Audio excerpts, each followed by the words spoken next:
Welcome everybody to another episode of Book Club. We are back. Book Club, the show where we get a panel of guests and myself. Oh, shut the fuck up already. A panel of guests and myself get together and review and discuss various works of art from all media types, from music to movies to coming soon, video games and books. That's right, ladies and gentlemen. A book is finally going to be on Book Club. I cannot wait. So if you have been following the show, we alternate between movies and music every week. This week we are back on movies, and yeah, I'm excited. Let's give a rundown of how this works. We get 4 people, 3 guests, myself. We all choose a movie. We all go home, do our homework, and then we come back here and discuss the movies. It's pretty simple. You know what a book club is. Sad, lonely housewives have been doing it for years. Anyways, so we got 3 lovely guests and 4 awesome movies. So let's just get right dang to it with our first guests, the dynamic duo. Y'all know them. Y'all love them. It is James and Kay from Melee Games. How are you guys doing? How dare you tell the fake audience that was applauding you to shut the fuck up? How dare you? They're your loyal, non-existent people in the crowd there. Shame. They were being assholes. And I know. They just wouldn't shut the fuck up. Like, hey, they just love you that much, Paul. I should have turned the fucking loop off. God damn it. Anyways.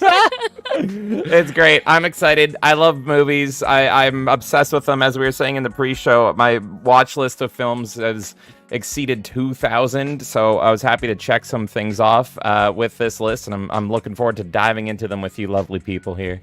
Heck yeah. I too am excited. I know you're a big movie buff and a theater kid, so like theater kids and movie buffs, like they go hand in hand. I am terrible, yes. Thank you for reminding me. Yes. How does that make you terrible? What?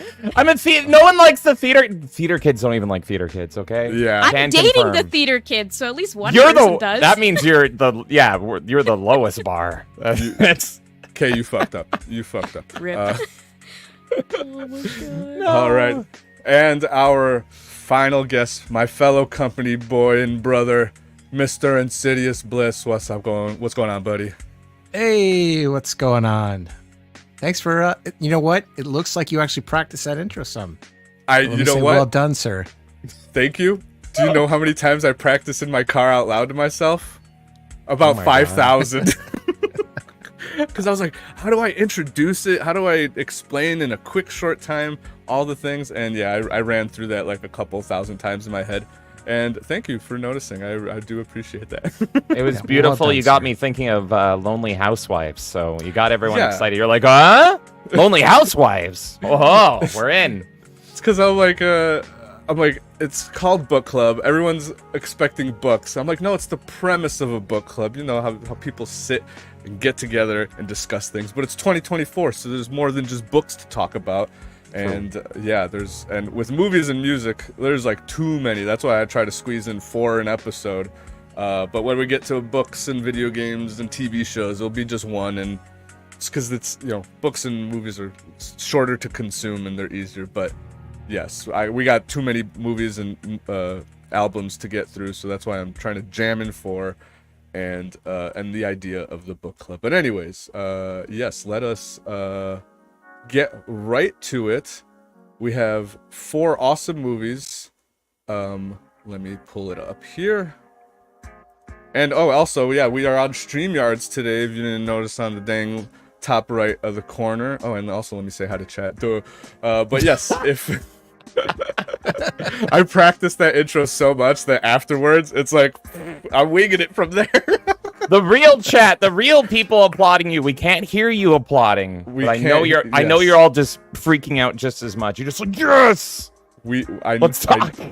I know you're there. But yes, we are on StreamYards. The stupid, dumb little logo at the top. We are on the free version. So if you would like to support the channel, there at the top of the pinned to the top of the chat is a Stream Elements link, and if you'd like to support the show and help us upgrade our StreamYards over here, greatly appreciated. But yes, and let's go on to say hi to the chat. I saw Lizard of Linux Lane came in before, but StreamYards didn't even pick that up. But Hot Dog, what's up, Lizard of Linux Lane? How Hello you there, doing? Lizard. I'm your Almond buddy Ra. Flower. I'm in Ross saying moo. Moo to Moo to you, buddy. you. You got JB up in the chat. That's right. He's always the one saying book club. There's no books or clubs. Is That's there? right. Wait, do we see a club ever in any of these movies? It's got to be like the Kane and Citizen Kane, right? I'm trying to think now. I think maybe an Irish person probably walks with a club in Snatch. Probably. No, maybe not a club. Close. Does anyone get clubbed? I'm trying to remember. Anyway. That's good. That's Yeah. There might be clubs. Anything. There may Yeah, be There's clubs. clubs. There's There's a clubs bun- in some capacity. Yeah, Maybe. there must be. There must be. But yes, who else we got up in chat? Obviously the panel, myself, Kay's here, and yeah, thank y'all for popping in and getting ready to just chat about these dang movies. Let's pull them up finally. Let us, where is it? Oh no, what did I do? Window. There it is. Share it. Oh, you know what? There was a poetry club, right? Where? Oh, what? In one In of one these? of the Yeah, movies. you're right. Yeah. There was a poetry The- club. Oh. So there you wasn't- go. So see, there's clubs. There is clubs. Busted. Total And there's clubs. books in one of the movies as well. So there's books, there's clubs. There you go. Exactly. Thank you guys. See, you made the show make sense. Bliss got it. Alrighty, let's just go ahead and start off with the first one. We'll talk Snatch, which was my choice. Oh my god, I fucked up. I forgot to. I usually have like a Wikipedia of information.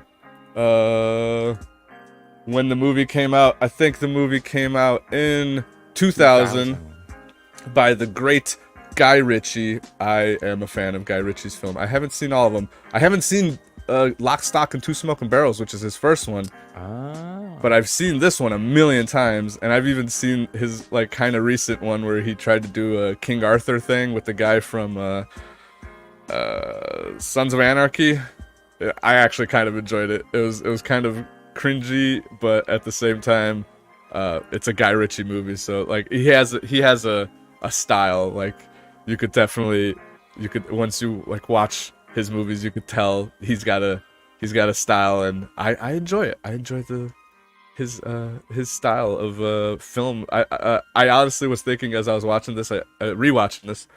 To me, this was like one of those movies to me that just didn't. Maybe it's nostalgia because I've watched this forever, but it's like one of those movies that just doesn't have like an ounce of fat on it. Like every scene, everything, every dialogue, like you couldn't cut out one line, and like it would kind of change the movie up. I don't know. Maybe that's just me, but yeah, no. To me, this is like one of those perfect movies where I'm like, I love every scene. I laugh my ass off at each character. The cast is great. We got Jason Statham, Brad Pitt, Benicio del Toro, just to name a few. And then what's his name? Avi. Dennis Farini. I don't know how to pronounce his last name, but Farina, maybe. Farina. Yeah, Put a there you spin go. on it. There you go. But well, what do I've seen him in what's that Tom Green movie? Stealing Harvard. He was I loved him in that movie. So yes, movie about a bunch of gangsters robbing some a diamond, and then just kind of a story of different characters all kind of going after the same thing. Stories intertwining. I just kind of love that kind of style. Another movie that I kind of compare it to, just with the whole like different stories going on all at once, is like Smoking Aces. How everyone's trying to, all these different stories going on all at once. And yeah, no, I love it. That's why I chose it. What do you any thoughts on this movie? Well, you mentioned the Lock, Stock, and Barrel film. This is my first time watching a Guy Ritchie movie, but what was interesting is I think it was called Lock, Stock, and Barrel. I'm not sure. Two smoking barrels, yeah. Two smoking barrels. Thank you. Yes. So this is the first time watching a Guy Ritchie film. But Paul, if you love this movie, definitely check that one out. I don't know anything about it, but while I was kind of researching this film, apparently Snatch is kind of a pseudo remake of that film, and the way I saw it compared to is one of my favorite movies, Evil Dead to Evil Dead 2, where it's like almost a sequel, but it's retelling events, but not really. And so it's like pretty much he's got more money, and so he made the same movie again and changed some stuff up. So I was actually seeing a lot of debate on which one people liked as well between the two. I was actually seeing a lot of people say Lock, Stock is better, and they weren't a fan of this one. But this movie is very much beloved. And one review I think was perfect, because sometimes depending on how strongly I feel about a film, I might like look up user reviews. I don't care about journalist reviews or critic reviews, Right. But I'll look up user reviews and stuff like that, and I'll read some of those. And one review really summarized my opinion on the film, and Paul will probably hate me and ban me, but the one review I saw was, "You will hate this film if you don't watch it with subtitles." And I did not watch it with subtitles. And I am terrible with accents, and I didn't understand a fucking thing. I didn't understand a fucking thing. So I was like, I thought that review was so good and so perfect because someone did watch it and was like, what is even going on? And then they watched it with subtitles. So like, oh, okay. But I do find it funny because it is, this movie is very much a style. And I think it's a style that people either love or hate. And it's this, I was trying to figure out like what kicked it off, and to me this felt like it's like Irish pulp fiction pretty much. It's very much like that. So I think it was the Quentin Tarantino era, and then so there was a lot of films in those early 2000s, and this was smack dab in the middle of it in the 2000s there, right on the year 2000, where people wanted to make these like cool kind of criminal films. So we had Reservoir Dogs and Pulp Fiction. And this felt like it was very much in that. And I was getting reminded of a lot of those crime movies of that era, and it felt like it took a lot of inspirations from those. I liked how the dialogue, the little bits of the dialogue I could understand were actually making fun of the fact that no one could understand anybody in the film. So that was one of my favorite jokes in the movie, was Jason Statham talking to Brad Pitt, and it's like, I can't understand it, either of them. But I understood the joke where there was like, did you understand a word that guy just fucking said? He said something like that, and I was just like, thank you. And there's multiple times in the film. There was multiple times in the movie where it's just like, I have no idea what's going on, but that's the joke. Yeah, specifically Brad Pitt's character and the people that the pikeys, the gypsies, you really can't understand. So that's on purpose. Yes. But just English accents in general, if you don't get it, then if you don't have, this is exactly why I watch movies with subtitles, because even in an English speaking movie, like freaking even whatchamacallit, we'll talk about it later, but in Mulholland Drive they kept whispering to each other, and I'm like, oh, David Lynch does love whispering. I saw freaking Dune. I'm like, what the fuck did they just see? So just in general, movies need to be really listened to, and that's why I always watch with subtitles, no matter what the hell I'm watching. But yes, this is definitely a subtitle movie, because English accents, freaking, I don't know what kind of accent Benicio del Toro's doing. He's like, some kind of I'm in a rush. What the hell? Benicio del Toro is such an interesting actor as well, because it's like every time I've seen him in a film, he is a radically different person, and you almost can't recognize him. So, like, I mean, I mainly know him from Sin City, and he mostly plays a corpse in that movie. And so, yeah, it's just, he's always an enigma. My favorite character, I'm not even sure what his name is, but it was so nice to see him again, because I think he's an underrated actor, was the Russian guy, the old Russian guy. Boris the Blade?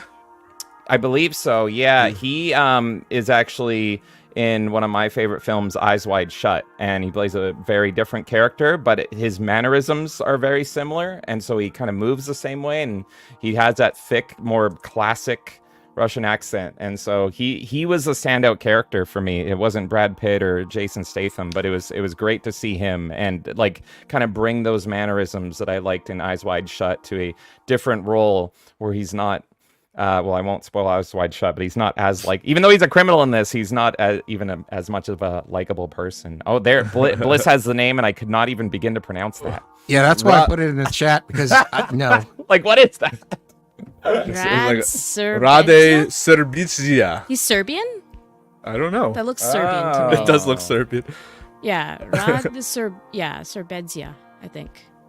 Croatian is what it says Okay, here. there you go. Nice. Don't tell me yeah. Serbians. I said that they're at war, right? So. But no, it's funny. Jason. James. Jason. Yeah. It's funny you said that your favorite character is not one of the stars of the. Me too. I literally love everyone more than the big famous actors on here. The guy that plays Bullet Tooth Tony, who was also in Lock, Stock, and Two Smoking Barrels. I don't think he's really been in much. And then Boris the Blade. Yes. He kills me. And then the three black dudes, Vinny, Los, or not Los. You I'm can't not love Tyrone.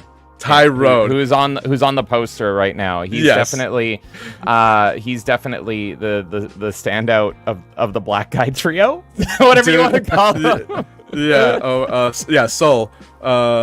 Freaking yeah. Some of my favorite quotes. One of my favorite quotes is like, what does he say? It's like, I thought he was a getaway driver.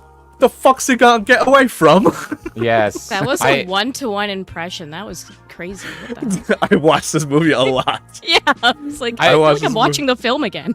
Yeah. When I was watching the film, I knew that it was quotes that would stick for you because it's a very quotable film, and I feel like this kind of movie deserves like a genre. I'm not even sure if there's a name for it, but it is very much in that early 2000s crime of like everything is like a quote. Everything is supposed to be like a snappy quip that you kind of repeat to your friends, and if you know kind of thing. Yes, And it's just yes. like, what is that called? What is that kind of thing called? And I think like this movie really appeals to like a certain type of people where it's like those that love it will love it. And like this movie is highly rated. If you look at like user reviews, people either like, this is the movie of my life, I've seen it a billion times, or people are like, it did not click with me, I have no idea what's going on.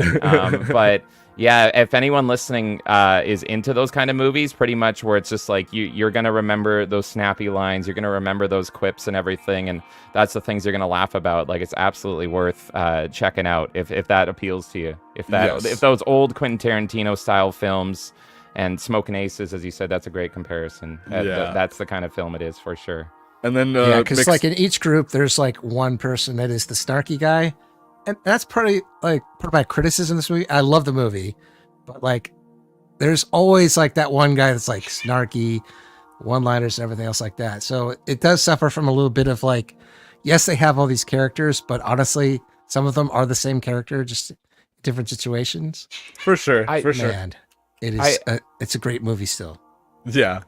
I was about 3/4 through, and I was thinking, I was just like, what is the plot so far? I was trying to figure out what was happening, and I thought of the Shakespearean play Much Ado About Nothing, and I'm like, this is the Irish crime version of Much Ado About Nothing, which was like Shakespeare's attempt to write a play that was literally about nothing, but it had interesting characters that kept you going along. And so it's like you have to connect with the characters and you have to see what you want from them, because it was just like, okay, let's see, there was the, I don't know, minor spoilers, but the motorhome burned down, and I'm just like, okay, how does that connect? And then it'll jump to a different character, and so you do slowly see all their lives intersect and all this. But it really felt like that Much Ado About Nothing style for me, where it was just like, you have to like really click with these characters and like them. They're all criminals and they're all terrible pieces of shit, but you have to find one that kind of sticks out to you as like, okay, they're all pieces of shit, but I like that one, and I'm rooting for that one, and I hope he comes out in the end, and not all of them do. So it's almost like a race to see who wins. Question, did this ever get like a TV spin-off or anything? Because it really felt like a series to me, like a Sopranos. Like, it could have benefited from seasons of a show where I you think actually that- like follow these characters more. I think they're trying to do, not with these characters, I think they're trying to recently, like very recently, I think there's a new show called Snatched, which I think may be Oh. somewhat associated with this, but I don't know if Guy Ritchie has anything to do with it, or if it has anything to do with these characters, but yeah, no, I know what you mean. And as you were saying all that, it is a very fast-paced movie. So if you're not, and if you don't understand what the hell's going on, it's gonna come and go real quick. You're gonna be like, what's going on? Who are these guys? What do they do? And it's not until like a person like me who's watched the movie a million times, I started picking up on this recent watch through. I'm like, oh right, he's a boxing promoter. I forgot about that. Yeah. Oh yeah, they live in a caravan and they're just trying to upgrade their caravan, and then they go see Brad Pitt. He's got the caravans. Oh, that's another fucking great. When they first meet Brad Pitt, there's so many quotes from just that scene. You like Dags? Oh, fucking Dags? He's like, yeah, Dags. Oh, dogs. Yeah, sure, I like Dags. Oh God, yes. That was me There the was, whole movie. There was a series on this with 20 episodes, Okay. 2 seasons. Okay. On this directly movie, based like- on it. Back in Yeah. the day, or It's fairly new. 2016? Yeah. 2017? and this movie came out in early 2000s, right? This is like 2000. Okay. Thanks, Yeah. Yeah. Wikipedia. Thanks, Wikipedia. Wikipedia is a savior in this sense. It looks Uh, similar to the What We Do in the Shadows scenario, if anyone's familiar with that film, where Yes. it was like a standalone film with set characters, but then the TV show just took those, replaced the actors, and then drew it out, extended it out. Yes. Kind of same thing. I So- I loved the movie, and I actually did like the TV show the first couple seasons of What We Do in the Shadows, but then it just started going off the rails, and then I Oh, started really? hating Taika Waititi. I can't one of- stand him anymore. I liked the Yeah. movie. I never saw the show. Yeah, the show was good the first couple seasons, but Mm. I was a Taika Waititi fan. I liked his earlier works, but after ruining more Marvel and sucking the teeth of Disney, it's like Mm-hmm. I can't with you anymore. But thankfully, Hey, the man included Blade in his TV show, so who Taika? yeah. He Blade did? was in Which yeah. Which TV show? The What We Do in Shadows. Oh, You what? put Ble- Wesley Snipes, isn't it? oh right, there was Yeah, a he's Blade one of the reference. vampires. Interesting. I That's- did not know that. Kind of That's- yeah, Yeah, I me a really- bit more I- on that now. What? Yeah, I really Derail. liked the movie. So Oh, okay, yeah. maybe I have to give it a shot. I forgot about that. That's hilarious. I never tried the TV show because it really just looked like the plot but stretched out, and I'm just like, yeah, I saw the movie. What do I need the show for? But Yeah, anything yeah. for Wesley Snipes, I'm in. Real quick, a few minutes ago, Amun Ra tipped $1 saying the cow goes moo and James is still covered up. What in the fuck is happening? No. I'm somewhat covered. It's very hot and sweaty here. I'm wearing a Batman tank top for you. I hope you like me sweaty here. Not shirtless, but sweaty. Yeah. The tips will not come up like notifications because it is StreamYards, but I will see them. Thank you, Ra, for messaging me because I totally forgot to pull up Stream Elements and keep an eye on that. But yes, thank you very much, Mr. Mura. You're a legend. Yeah, back to this film. Yeah, no. Yeah, totally fast paced. Hard to, if you don't, definitely needs multiple watch throughs because you'll miss things, and definitely watch with subtitles because it Felt like it's like one of those movies where you like go to the pub with your boys on like a Friday night and you guys are laughing over beers and you're quoting this movie. Like it's a very like primal, like you relate to it, you've all watched it several times, almost like an inside joke type film to me. Yes. So like there were parts of it that I didn't mind, but I was very much like this is one of those films that you have to like watch a lot. to really appreciate and to like pick up on everything. So it's like by the time, I think James said similar, but it's like by the time you get like 2/3 in, then you start to be like, oh, that's what's going on. And like that last quarter of it, I was like, okay, I'm kind of invested now, but I barely understand the characters at this point besides what I've like picked up.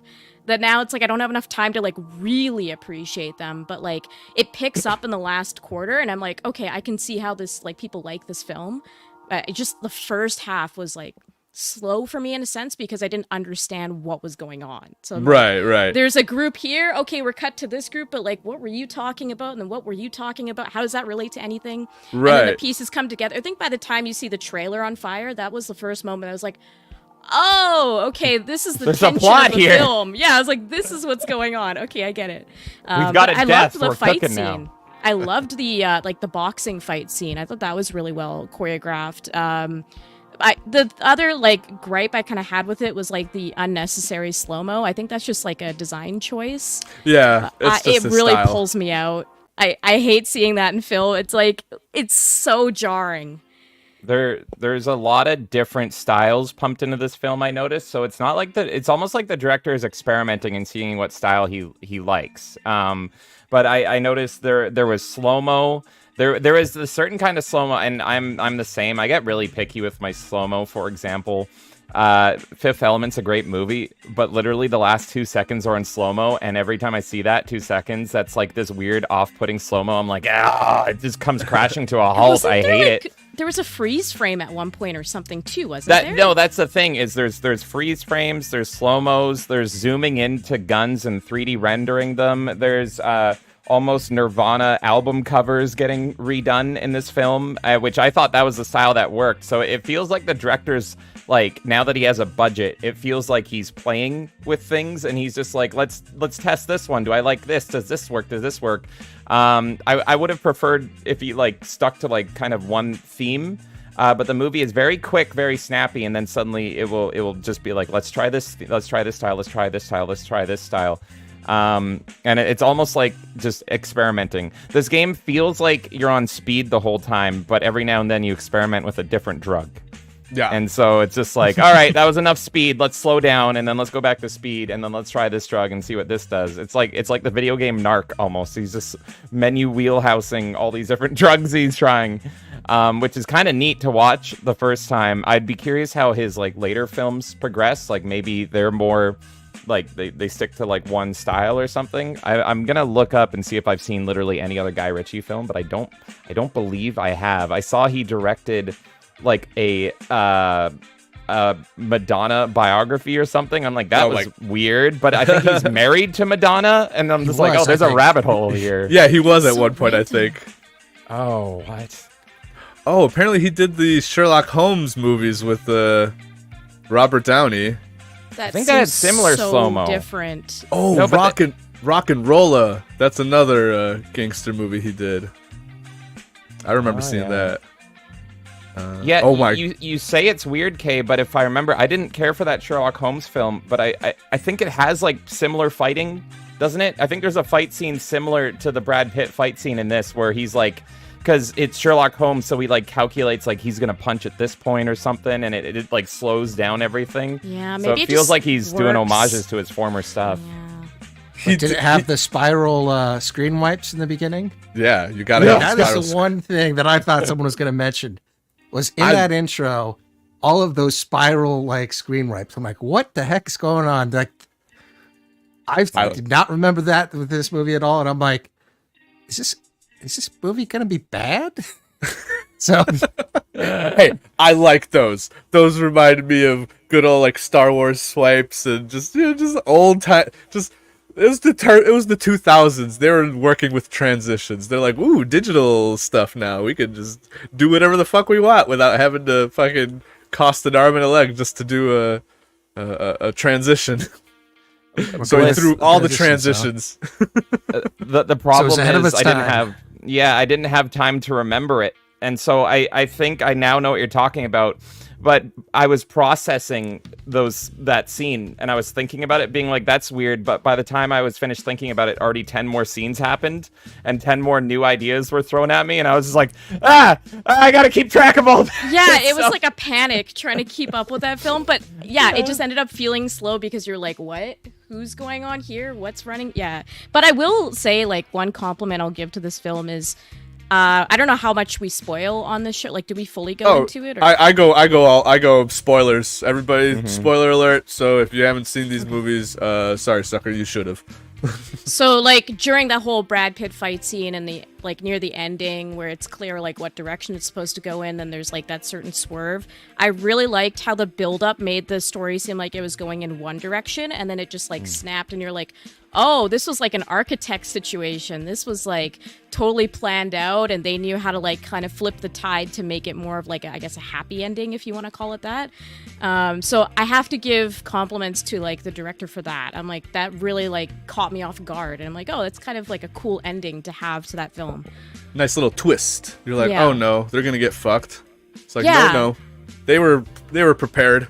They fucked them. Proper fucked. It feels like you're in, like, because you relate to the main character usually, right? So it's like you're in this, like, impossible situation. You're like, oh god, like, it's over for him. That's it. He's fucked. And you Yeah. feel like, you know, kind of like the crushing feeling, and then you're like, wait a minute, and it just completely, like, snaps around. I liked that part of the film. Yeah, that was good. Yeah, definitely, because again, I've seen it so many times. I was very interested to hear first timers what they thought of it, and as you guys are talking about it, I'm like, okay, I totally get these points, because to me, I'm like, this is a perfect movie. I quote every line. I know everything. But even as a person who's watched many things, I did, like I said before, I caught things that I never saw before, like right after they steal the diamond, Benicio del Toro's in the van with the guy that sends him to, he's like, oh, here's my brother, go get a gun from him. And then later when Boris is talking to his brother on the phone, he's like, I sent you Frankie Four Fingers with the diamond the size of a fist. And I'm like, oh, he was in the van with him. I seen that scene where they're talking on the phone, but I never noticed him in the scene with Benicio telling him to go to Boris to get a gun. And I'm like, oh shit, yeah, this shit flies by so fast, and if you don't, like, it's super quick, yeah. It is. And again, like you said, if you don't have subtitles on and you're not closely paying attention, things get away from you, and you're gonna be like, oh shit, we're on to the next thing already. Oh shit, we're already on to the next one. So I could totally see how at the same time it could feel slow, but also like jarring and fast and just like confusing. And but yeah, no, I totally see those points. But to me, still, this is like one of the most quotable movies. Some more quotes that I just wrote down because I just love them so much is after Tommy gets a caravan from freaking Brad Pitt and the wheels fall off, and he's like, hey, just give me that money back. He's like, the fuck I want to do a caravan? It's got no fucking wheels. It's just like the dumbest thing. And then yeah, I like the Bricktop, that character, the main the guy, The old dude with the hogs. the old dude with the pigs. Yeah, that guy fucking kills me. He's like one of my favorite characters in this movie. He's just bad teeth, very bad accent, or deep accent, and just a fucking badass gangster, feeds you to pigs.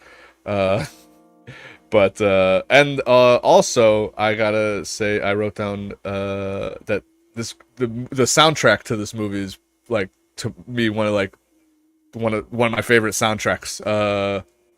There's a band called during that fire scene, artist called Massive Attack. A song that's playing back there, I listen to Massive Attack all the fucking time. And a lot of the music in that movie pops up on my like little Pandora chill playlist radio station that I listen to. So yeah, I gotta give props to the soundtrack. I am a fan. But yeah, any other thoughts on the movie? I love the dog. The dog. The dog's amazing. And at the point where the dog is like attacking, and it's attacking its owners for no reason, even though it's supposed to like be mad at the other characters, it's just like jumping at them. It made me laugh. I love that dog. Yeah. I will let's see here. Oh, sorry. Go. You can keep talking about the dog if you want. I just really wanted to point out the dog because you just the wanted to dog point is out the the dog. unsung hero of that film. They say the name of the movie to the dog. They say "Don't snatch," and he's the one that snatches the free. He'll literally eat anything. And spoiler alert, but he snatches the diamond, and fucking that makes it that goes crazy. Oh, I love the scene when he snatches the diamond, jumps out the window, and then Avi pulls Tony, just grabs Tony's gun and just start wildly shooting, runs away. It's like, Tony? Tony's dead. There was something funny about the dog. I don't know if it was like just not trained properly or what happened here, but it was like unintentionally funny when, again, spoiler alert, but when he swallows the diamond and then they tell I don't remember any of the characters' names, but he tells the guy to kill the dog, pretty much, to Tony, get the diamond out.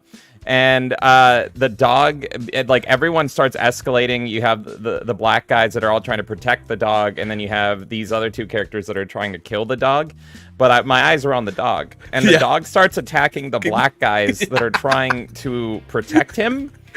And so it's just in the escalation of the scene, I feel like the dog felt threatened and just started attacking that's what I was saying. It's like the dog's attacking the owners instead when he's supposed to be like threatened by the other people, and his owners are trying to help him. Well, it is a dog from the Gypsies, so it has no training whatsoever, and it always just keeps running back to the gypsy camp. So that's right. It's just confused, murdering everybody. Yeah, exactly. It grew up around the Pikeys and has no idea what the fuck's going on. I do love that the dog. Yeah, like I noticed that too in the same scene. He's attacking the people that's trying to protect him. Yeah. So and funny. I don't know if that was it comes off not intentional because they don't address it. Yeah. No, I think that's like completely just okay. Let the dog do whatever. Because like, how are you going to control a dog in that kind of environment, right? Mm-hmm. Yeah. There's so much going on. It's so funny. Yeah, and they weren't really the dogs. Oh, well, I mean, they were recently the dog's owners, but they just got the dog, so. Yeah, so he doesn't know who his owners are really. Like you said, who's trying to kill me right now? I don't know. Well, we'll attack the three black guys. I think it was racist. That dog was clearly racist. He was constantly attacking the black people. The dog is the key to all of this. He's just going for it. They're all criminals anyway, so he's just taking his chances, I guess. But I love how again the movie just ties up where Jason Statham and his sidekick go back looking for Brad Pitt and the gypsies camp, and it's all gone. And then the cops show up and they're like, "What are you guys doing here?" And they notice the dog. It's like, "We're just taking the dog out for a walk," and then take the dog, and the dog just so happened to have the diamond in it, and it loops all the way back around to exactly how the movie started. I really liked that a lot. The ending really summarizes the film because it fucking came out of nowhere and like punched me in the face, because again the ending is just like the guy that went to New York that was trying to buy the diamond. Now that someone else has the diamond again, he's like, all right, I guess I'm going back. But the scene is like on 4x speed, and so it's just like if you blink you miss it. It's like, what's the ending? He goes back, buys the diamond, fuck you, credits. And it's just like, oh okay, goodbye everyone, don't forget your coat. And it's just like that really like summarized the whole feeling of the film. It's just like it really should be called like Speed or something. It should like instead of Snatch, but it's just like, all right, we're done, get out of here. My favorite scene was actually the again, spoilers, but it was the revelation of the gypsy double cross. So the whole tension build up between Brad Pitt's character having to throw the fight or else everyone's dead, and it's like, is he really this stupid? Is he really this dumb that he's not throwing the fight out of like some weird pride and all this stuff? But it turns out that was intentional, so that they would all get mad and the double cross would happen. And I thought that scene, that was the highlight of the whole movie for me. I actually felt like if they just cut the movie there, like at that point, I would have preferred it instead of the weird airplane scene going back and away. It was just like, oh, okay, well, I got it. We got our revenge in the end. I was actually misled, and I was surprised by the double cross. I thought that was good. So that was the true ending to me. Was I could cut the movie there and I would be happy with it. But we got a lot more. Yes. Hell yeah. I do have to mention one last thing. Guy Ritchie wrote and directed the 2019 Aladdin movie. Yeah. What? Yeah. That's Interesting. I haven't seen it, but now I want to, just to see like how much of an acid trip it is. I know, right? We thought Will Smith being the genie was bad.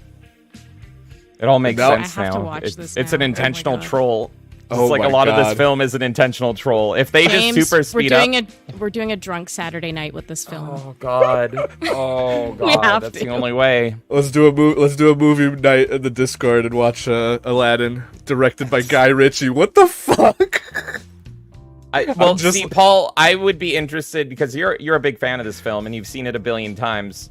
I really want your take on Aladdin. I want to Me see too. if you feel like it's just peak cinema or something, or like I want to see if there's any subtle hints or clues to Snatch. Like you can see like trinkles of.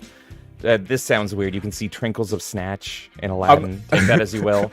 But I'm pretty sure I'll recognize that it's a Guy Ritchie film because like the movie before Aladdin that he did was that King Arthur movie that I mentioned, and as we were watching it, I'm like, yeah, this is weird. Like they're trying to.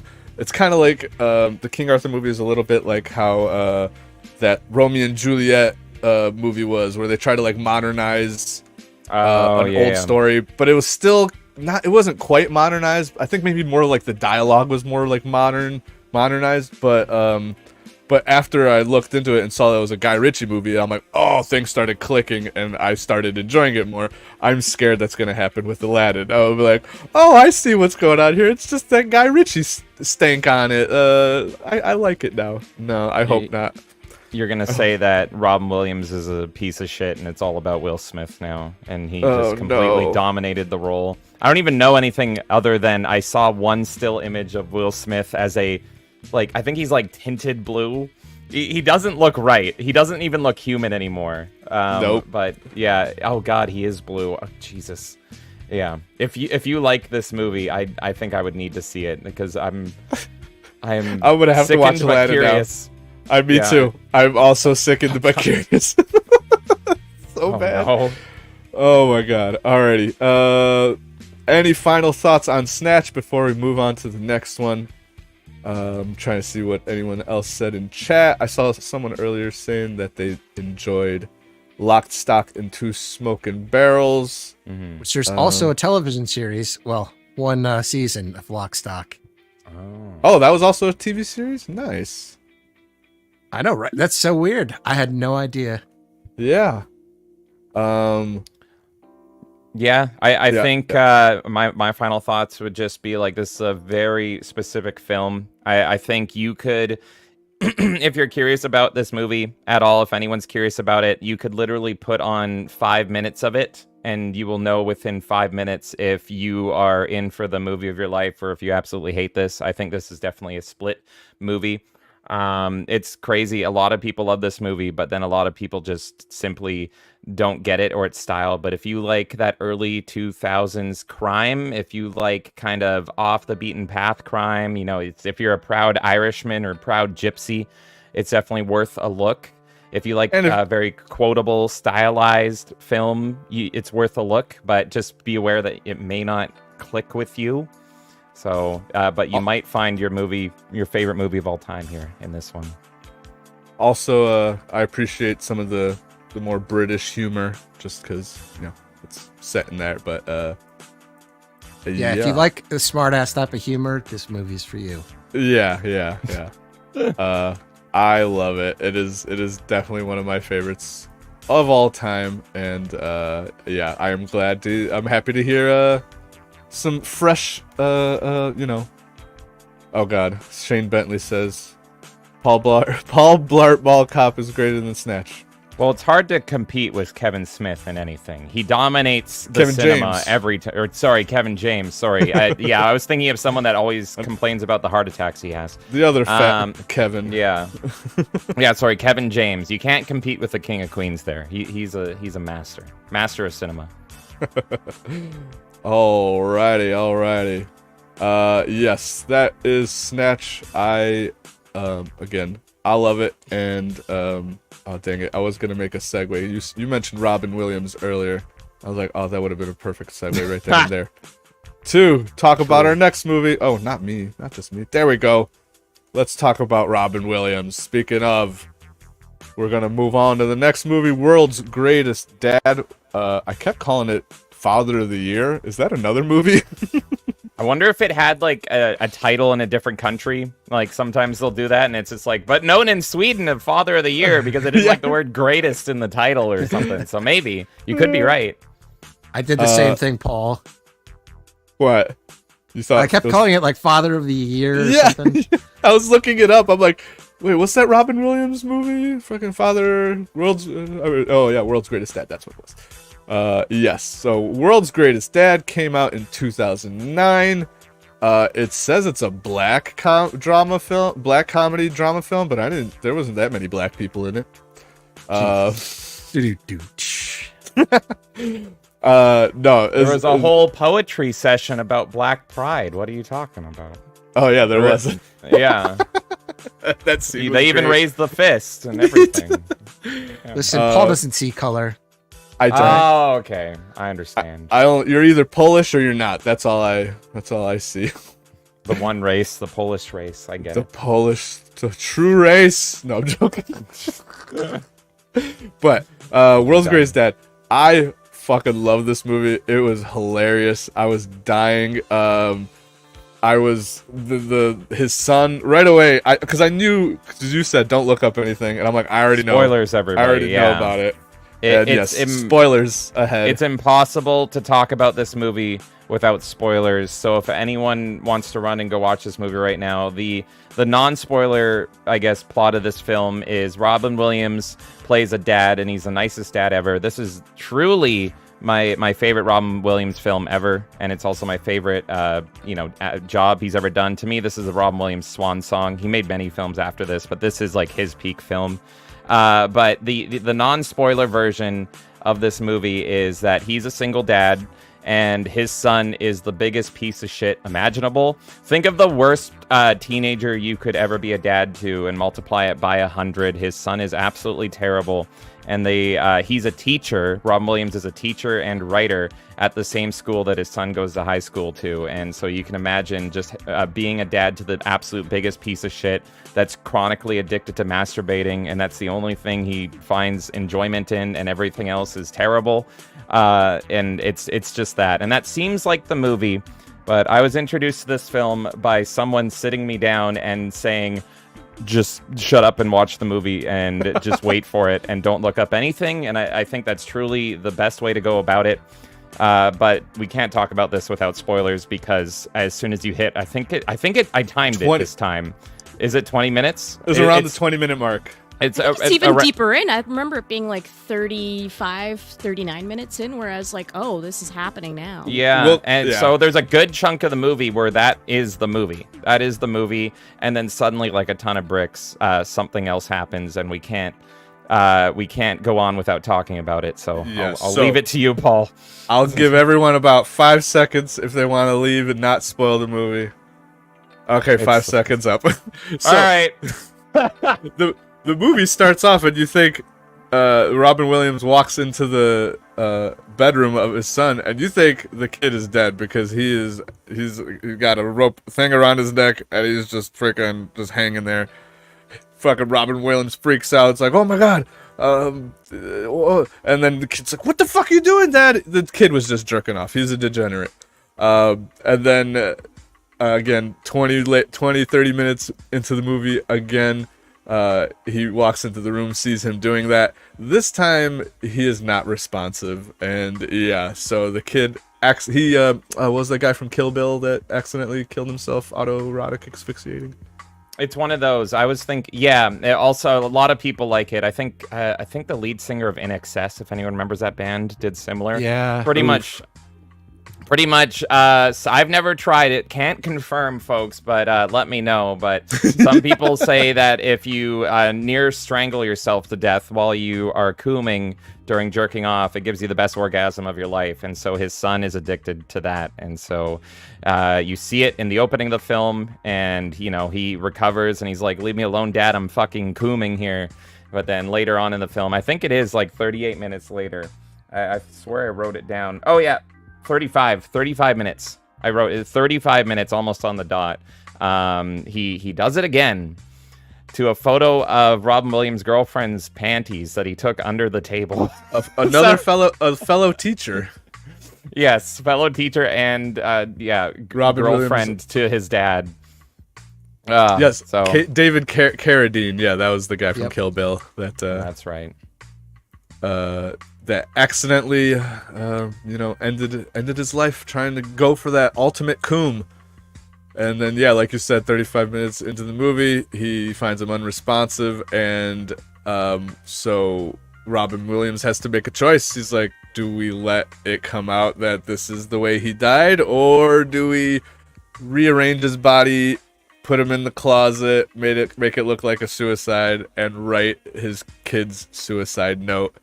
And that is honestly where the movie like takes off, and I start just dying laughing because I'm like, oh my god, is he really gonna get his, because the whole movie in the beginning of the movie he's like, oh, I'm a failed writer. He's like, I made a couple of cards, Hallmark cards, but none of his writing made it, got published. Then another fellow teacher, who his girl is kind of... Oh, speaking of that his girlfriend, that fellow teacher, the one that the kid was cooming to, that girl was a clout-chasing whore of a teacher. I wish she died in the movie. Yeah. The thing that's great about this movie is that every character is awful. So the son is the awfulest, but it's like there's almost some beauty in the fact that he is the most open and blunt about it. Like, he is so disgustingly bad, but everyone else thinks they're good and too good, but they're all pieces of shit just like him.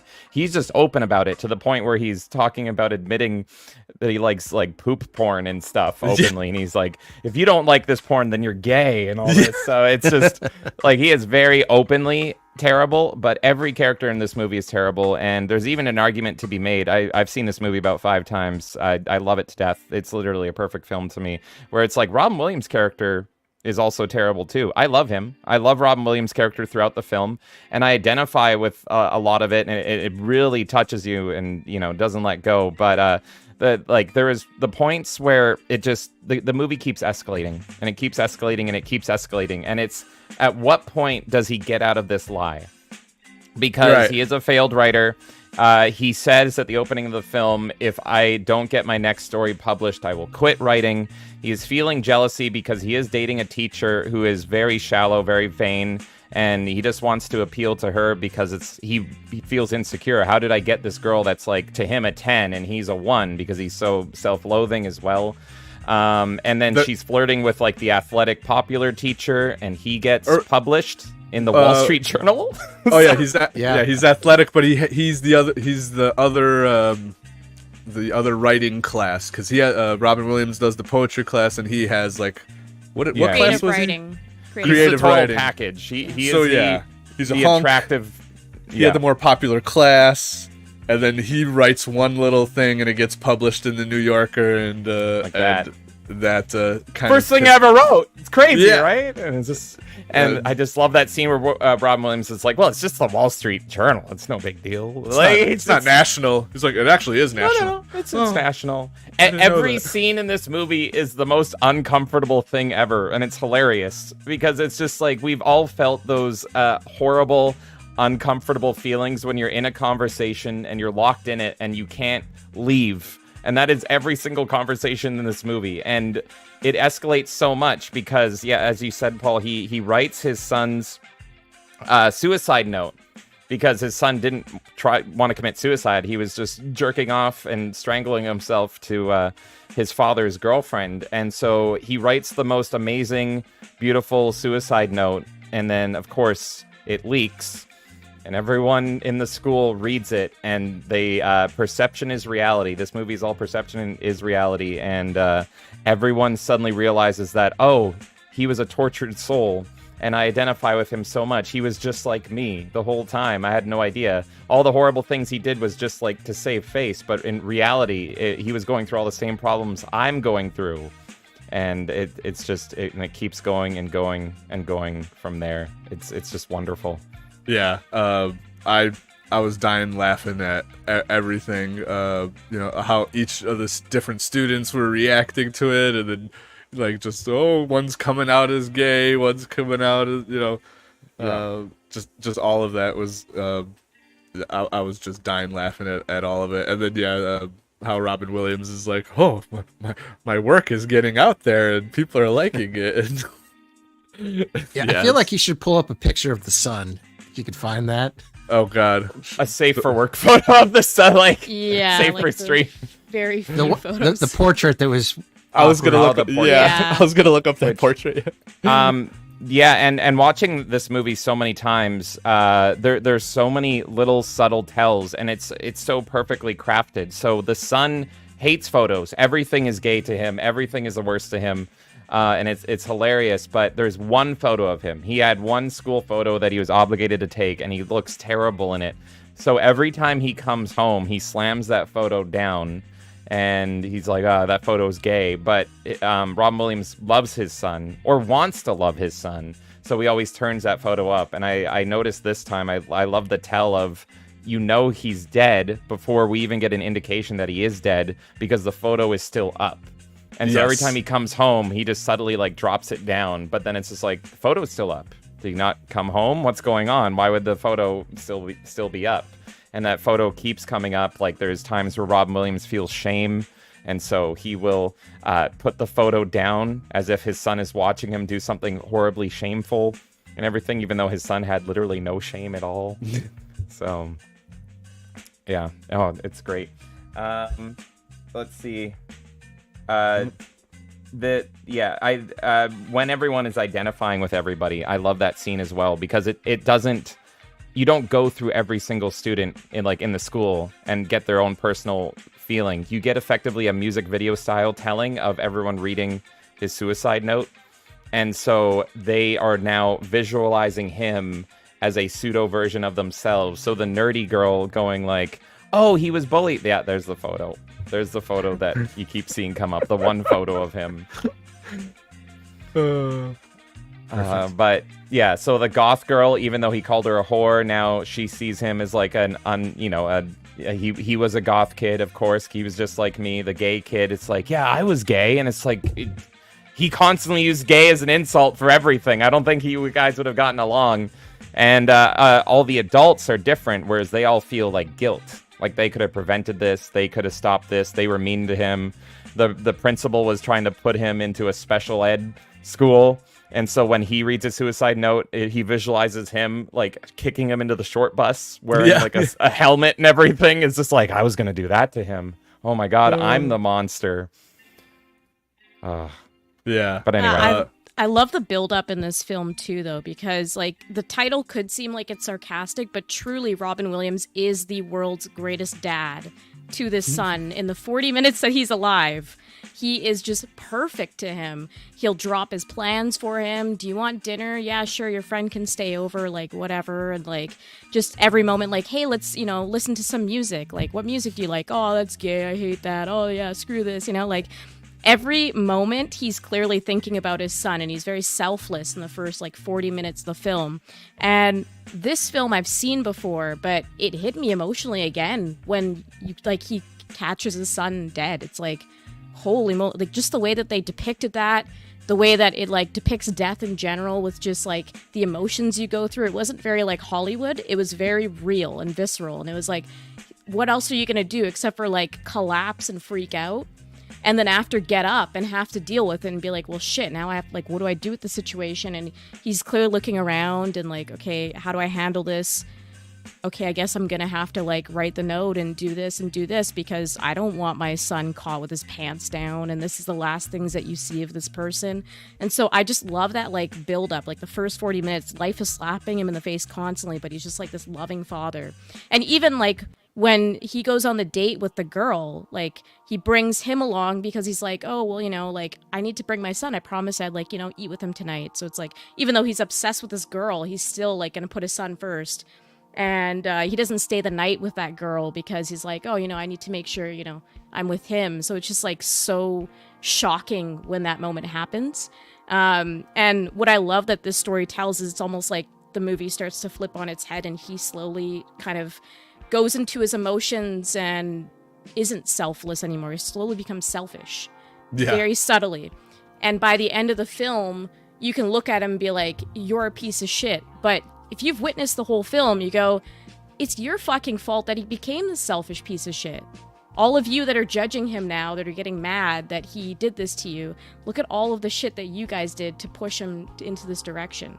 That's what I love that this film does perfectly. I've never seen a film do it better than this movie. It's just insane how well it's done. And the slow turn of like his luck going up and he gets addicted to that. It's like, oh yeah, now look, people are giving me attention a little bit, and him not knowing how to cope with everything, but just finding comfort in the masses of people around him, but still feeling kind of alone. Having the neighbor who genuinely cares about him, and that kind of side relationship too is interesting, because it's like at first very subtle, and you know, she's got her own little issues going on, and he kind of breaks through and he's like more of a positive person, and then you see the flip of the film where he's going through his stuff, and there's even a moment where he neglects her, and that was a piss off moment to me. I'm like, this is the only person that's actually good to you. She wants to watch Night of the Living Dead with you, and you didn't. Yeah. You just have pot brownies and whatever. And it's like, you can look at this film through the eyes of so many different characters. Like, you can look at it through the, like, dead son's best friend as well, and like what he's witnessing the entire time. And he's like, this doesn't sound like him. He wouldn't write this like super poetic like suicide note and like everything that people are fantasizing about with him. Like, this makes no sense, and he's the only one really questioning things the entire time. And I found that very interesting. And he goes from like absolutely loving Robin Williams to being like, you know what, the last thing he said about you is you're a piece of shit. And he like has that flip in his head. I just thought that was beautifully done. Yeah. JB says, I hope I'm not wearing pants when I die. That's right. JB is truly the son and world's greatest dad there. Two things I remember. Because I think this movie came out around the same time as Robin Williams' other movie, RV. And I never watched this movie because I just thought it was another RV, because RV is that cheesy family movie that everybody expects. But when you see the title World's Greatest Dad, you're like, oh yeah, it's just going to be another family kind of movie. So it is very, it's very off-putting, or it's deceptive, the title and what you think you're going to get into. But no, yeah, I loved it. I like it when it gets dark, and dark comedy is hilarious.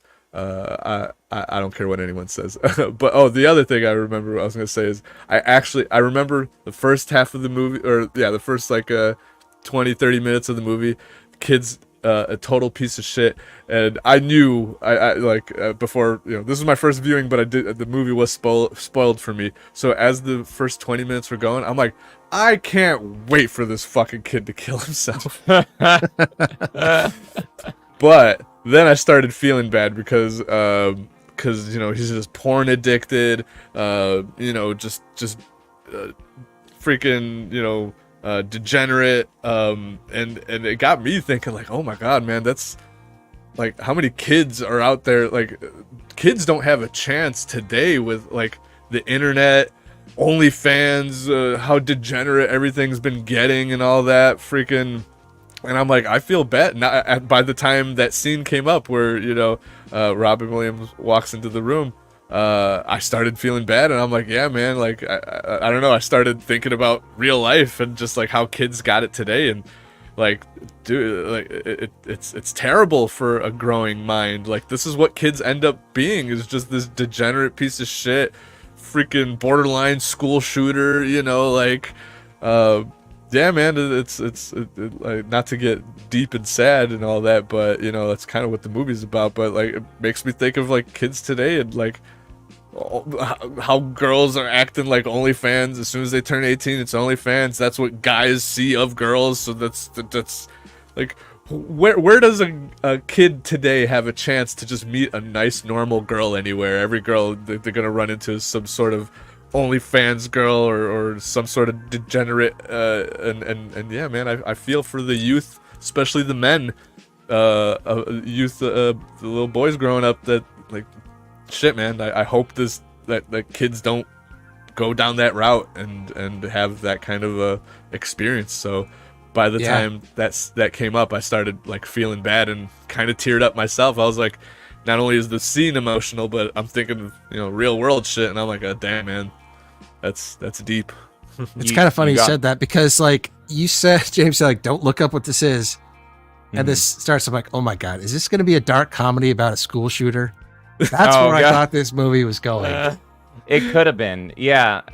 It absolutely could have been. And yeah, it could have been about suicide and all that stuff. But it was instead like the most embarrassing thing ever that could happen. And that's hence the cover up. Paul, you got me thinking of like a potential sequel now. So what if we had World's Greatest Dad 2?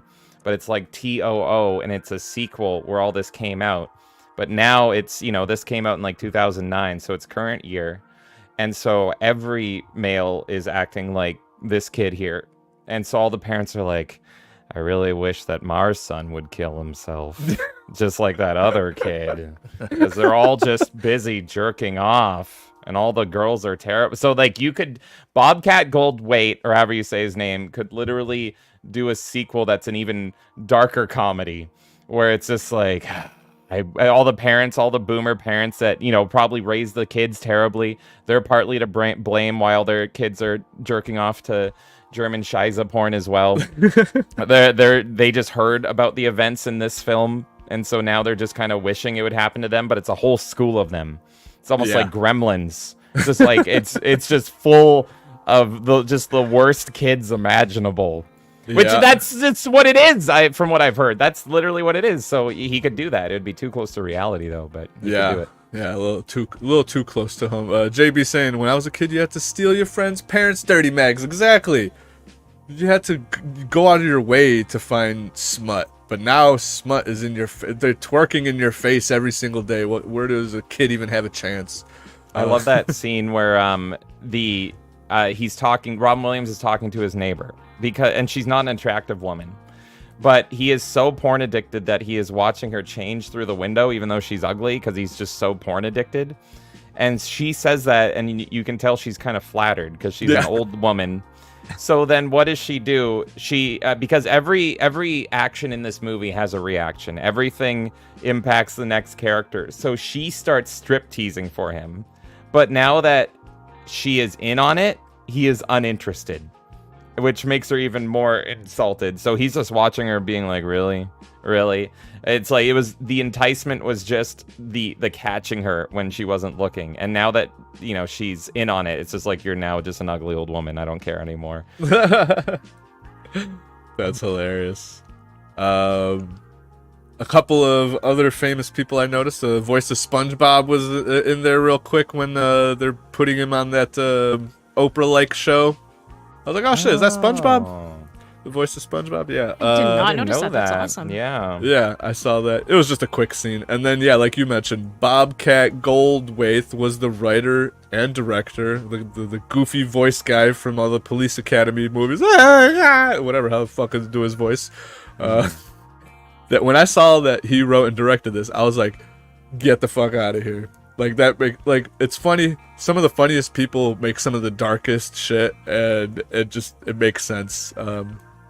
And it also fits, Robin Williams, because he was Mr. Funny Guy, but a lot of times the funniest people could do some great serious roles, and this was definitely one of them for Robin Williams. And then towards the end of the movie, where he finally just lets everyone know, he's like, yeah, my son died trying to jerk off, and I was the one that wrote all this shit. And everyone just started looking at him like, you fucking piece of shit. But he gets all happy, starts running down the hallway, fucking Under Pressure starts playing, throws off his clothes, goes diving, because he mentions at one point he used to be a diver, and recreates the Nirvana cover. Yeah, there you go. There's a theme. All these films remind me of the Nirvana cover, because Brad Pitt goes under the water in Snatch. So I need to find the Nirvana cover in the next two movies as well. I don't know if I'll be able to. Well, did anyone else catch the Chris Novoselic yes, cameo? Yes, the bassist. Yeah, the bassist from Nirvana was in the movie. Exactly. Yeah, oh, what, really? Yes, when he was crying. The newspaper vendor. What newspaper? The porn vendor. Oh, the guy bald that guy. taps him on the shoulder. Yes, right? I thought that was just a guy. I had no idea. Nope. That my was God. Shit. Chris from Nirvana. Yes, more Nirvana references. Fucking hilarious. Right, Yeah, so I they noticed. weren't just showing you some Robin Williams wang for nothing. You were getting that for a nice cameo for Nirvana. Jeez, I'm still learning about this film. I No. love Yeah. it, but That's why Yeah, I love that- doing these book clubs. Other people will see things that you haven't seen in this whole time. But yeah, no, that was I definitely saw that. Getting to but- watch this film a second time too, I noticed the under pressure part being used twice. Once there's that kid reading the poem and like Robin Williams just kind of rolls his eyes at it. And then at the end, that's like his liberation moment and that's like the song playing. It's so interesting, like circumstance and how something hits you differently. I loved that. I just thought that Yeah. was super cool and like just so many subtleties in this film. Like the first time I was trying to figure out, because you mentioned Robin Williams' death as well, and Yes. that's what I thought of right away when I was watching it again this time. I was trying to remember if I saw this film before or after he died, and I couldn't figure it out. But like watching it through this time, I was like almost getting personal about Robin Williams Yeah, watching me it too. because I'm like, is this what he was kind of going through in real life, and none of us even realized? Like, Yeah. so that really hit me as well. I'm like, this feels sad. And like, what's interesting about this film too is they do such good character writing that you almost could have had different plots entirely and still had an excellent film. For Oh, yeah. example, you could have killed off Robin Williams, and that could have been a story about the son growing up and having to like finally be a good person. You could have had, like the girlfriend die off or something. Like you could have had different characters in this dynamic go, because they do such a good job of building like where everyone fits in the story. So I just thought like the person that wrote this film did a really good job of foundation that you could Yeah. have taken in any direction. Yeah. Shout out Bobcat. Now I want to watch Police Academy. Yeah. Uh, What the hell? very different. Wildly very different. one. Yeah. I know. I used to love his goofy voice though, man. There's two iconic voices in my head: is a fucking Bobcat and fucking the parrot from Aladdin. Iago? Gilbert Godfrey? Gilbert Godfrey. Godfrey. Yeah. Yes, those are the two most iconic when I think of my childhood and screaming people, those people, or just the goofy voices. Man, yeah.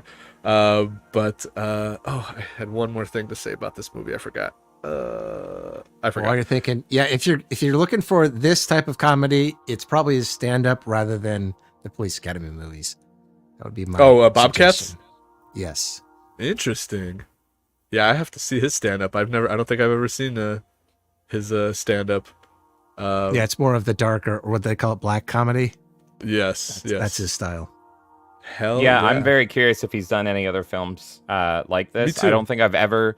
It's weird because I usually get like hooked on a director and I'll like themes, but I've only watched this movie directed by him like 5 or so times. So I think now I need to go see if Mr. Bobcat has done similar films as well, because I did love this one so much. It's so perfect that I don't want to be disappointed. I feel like I'd be disappointed with whatever he does next. But you mentioned of course the under pressure scene, the big reveal scene. To me, that is like literally the peak of this perfect film for me. The whole film is about under pressure. Kay, as you mentioned, it is said twice, but the whole movie is under pressure. He feels under pressure and everything. And then when that song hits and just the slow-mo run and everything, and like the relief he feels, he was about to have his dream come true, right? So his dream at the very start of the movie is, I want to be a published writer. And he is going to be. He is on the cusp of it. It's literally about to happen. He's about to meet with publishers right after this memorial with his son's favorite musician, which he just said it is. It's like, yeah, he actually hated this guy, but here you go. But he's literally about to, but he is so under pressure, and he realizes how wrong this is, and it's just build up, because the whole movie, how's it going, Nerd Takes? Hey, Nerd Takes. The whole movie is this constant buildup of like, I should back out now, but now there's a kid saying he would have killed himself if I didn't do this. I should back this now, but now someone's out of the closet because of this. And so he keeps like making excuses not to. So literally at the worst time, the worst possible time is when he backs out of the lie in a room full of everybody that he has manipulated for better or for worse, and affected. And I always have a smile on my face, and I just love it so much when he's running naked off that diving board, and it's just the freedom he feels, and like the big smile on his face. It's just like, it's literally the best acting I've ever seen Robin Williams do, is running naked off of a diving board. It's interesting that you said it's the worst time for him to do it, because I actually view it as like the best time, and I think that's what seals in the title of World's Greatest Dad, because he does fall for a little bit and he starts to get selfish, but the moment that matters the most is the memorial, in my opinion, right? That's when you have to really honor somebody for who they are, and that's what he does. So I think he redeems himself in that moment. So it can be considered like the worst moment in terms of career-wise. Yeah. But I think as a dad, and like the thing is, when you become a dad, that is really your number one goal in life, is to be the best dad possible. Your career, everything else is to the wayside. So I think that still makes him like, it's the best moment for him, because as a father, it was that's really life is now about, or right? never. He could get into lawsuit territory after he was published and the book goes national, and like he's a big celebrity and he's rich. And so this was like the last possible moment, and everyone was in the room. So it was the worst time in one way, but it was also the perfect time, because everybody he impacted was all contained in this one room. And just so he was able to let everyone down in spectacular fashion at the same time. But I always think, like, I love music in film. I absolutely love music in film. And for me, Under Pressure, like, everyone thinks of Singing in the Rain with Clockwork Orange. To me, every time I listen to Under Pressure now, I think of this movie. And I think of this scene every single time it comes back up. It's hilarious because I watched half of this movie while driving, and don't watch and drive, people. But as I was Ubering, I had I got the little picture-in-picture and was watching it the first time. When the scene came up where the kid was doing the poetry for Under Pressure, and I had the movie playing in a headphone, and I had regular radio playing for the passenger. Literally 2 minutes after that scene, Under Pressure comes on the radio. Oh my god. It was hilarious. It's sealed for you. It was, yeah. So I started dying laughing, and then once again it played at the end of the movie. I'm like, am I listening to the radio again, or is this the movie at this time? Right on. But no, that ending scene with Under Pressure playing and Robin Williams doing the dive. Yeah, I teared up for Robin Williams, because I'm like, oh yeah, I forgot. He took his own life as well, and just like, yeah, no, I don't think I don't know if I don't know how long it's been since he passed away. I don't know the last time I seen a Robin Williams movie, but just seeing him happy running down the hallway, I'm like, oh, there's his face again. Yeah, it made me tear up. 2014. Yeah. Oh wow, August 11th. 10 years. Wow, That's it's almost crazy. 10-year anniversary. Well, this is a great way to honor that man 10 years later by watching a movie about suicide. Excuse me. In the chat, Flame Mage saying, check out God Bless America. In my opinion, great. It's a great Bobcat film. I do recognize that when I looked at the cover of God Bless America, I'm like, oh yeah, I've seen this cover a million times when I rummaging through DVDs back in the day. So definitely, now that I know it's from Bobcat, I'm gonna definitely check it out. And some other movies Bobcat did. His first movie as a writer was Shakes the Clown. That looks interesting. 91. Shakes the Clown. I'm interested. Yeah, no, I gotta go through his entire library after this. Oh, what? Adam Sandler's in it? Oh my god. All right, this just sold me. Kathy Griffin? Oh, I just unsold you. Yeah. Never mind. That was a very quick, like, yeah. Oh, never mind. Maybe she dies 30 minutes in. Look, I will Maybe watch great. anything with Adam Sandler in it. I don't care. I love that man. Yeah, no, this looks hilarious. Shakes the Clown. Okay, and then he also did Sleeping Dogs Lie. That sounds kind of familiar. Willow Creek. That also sounds familiar. I haven't seen any of these, but I've heard of these movies. And yeah, God bless him. He was in Hercules? He was in Hercules? He probably did a voice. Bobcat? He voiced Pain. Yeah. Like the 1997 Hercules. What? Yeah. Yeah, because he was more known as like an actor, character voice writer, or character. Yeah. Yeah, so yeah, he did that's a bunch of voice acting. He was in Scrooged as well. Mm-hmm. Oh yes, I remember that. Yeah. Yeah. Was he No, he wasn't the cab driver. I can't remember who he was, but yeah. No, Scrooge is Elliot good, so. Loudermilk, which I don't remember who that is. Yeah, I vaguely remember him in Scrooged. I've only seen Scrooged a few times, but he had a very specific style. You see a bit of his style in this movie, like, come out, because he has a cameo as, like, the limo driver. Yeah. And he very much does his style of, like, that awkward comedy. I mean, the whole movie is awkward comedy, but he also brings in his little touch there for 5 minutes. And when, of course, even though she's not on the show about the son who died, because they're pretty much going on Oprah. And it's like, well, it's not as big as Oprah. They even make a point to say that because with the teacher he's competing with. But she is holding up his show. He's supposed to go on the show to talk about his dead son. And when he's on the show, it even says his son committed suicide, like, below his name, which is just amazing. Yeah.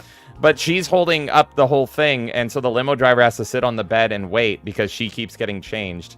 And he says this line of, like, oh, she looks good. Is she going on the show? Oh, it's you. Oh, okay. And it's just like, so why the fuck is she spending all the time in the bathroom changing, and it's like holding up everything when it's like she's not even on fucking camera? Like, what? Yeah. Oh, I love it. That's so good. Yeah. Two thumbs up. Definitely recommend this. It is not what you think when you hear World's Greatest Dad. It is not Robin Williams' RV. Although I did like RV. I mean, it was cheesy and, whatever, but I liked anything Robin Williams was in. He was great. RV is the good ending. This is the dark exactly. This is the dark universe version. Oh boy. But yeah. Also, just kind of on the topic of Robin Williams, like some of his stand-up is like iconic. Like there's like two stand-ups in particular that I would watch over and over. I don't remember the name of them, but man, that man would sweat like a motherfucker because of all the cocaine he was on. No. But my God, I love that man, and I miss him every day. Hell yeah. He was the Bill Murray. What? Gab's saying he was the guy. Yeah. Bill The Murray. guy. Oh, That's Yeah, right. Okay, that's hilarious. Oh, I gotta watch Scrooged. I don't think I've either seen it haven't seen and I it? don't remember it. I don't think Fantastic movie. Hell yeah. We'll have to do that's like Christmas edition. Christmas. Yeah. Christmas book club.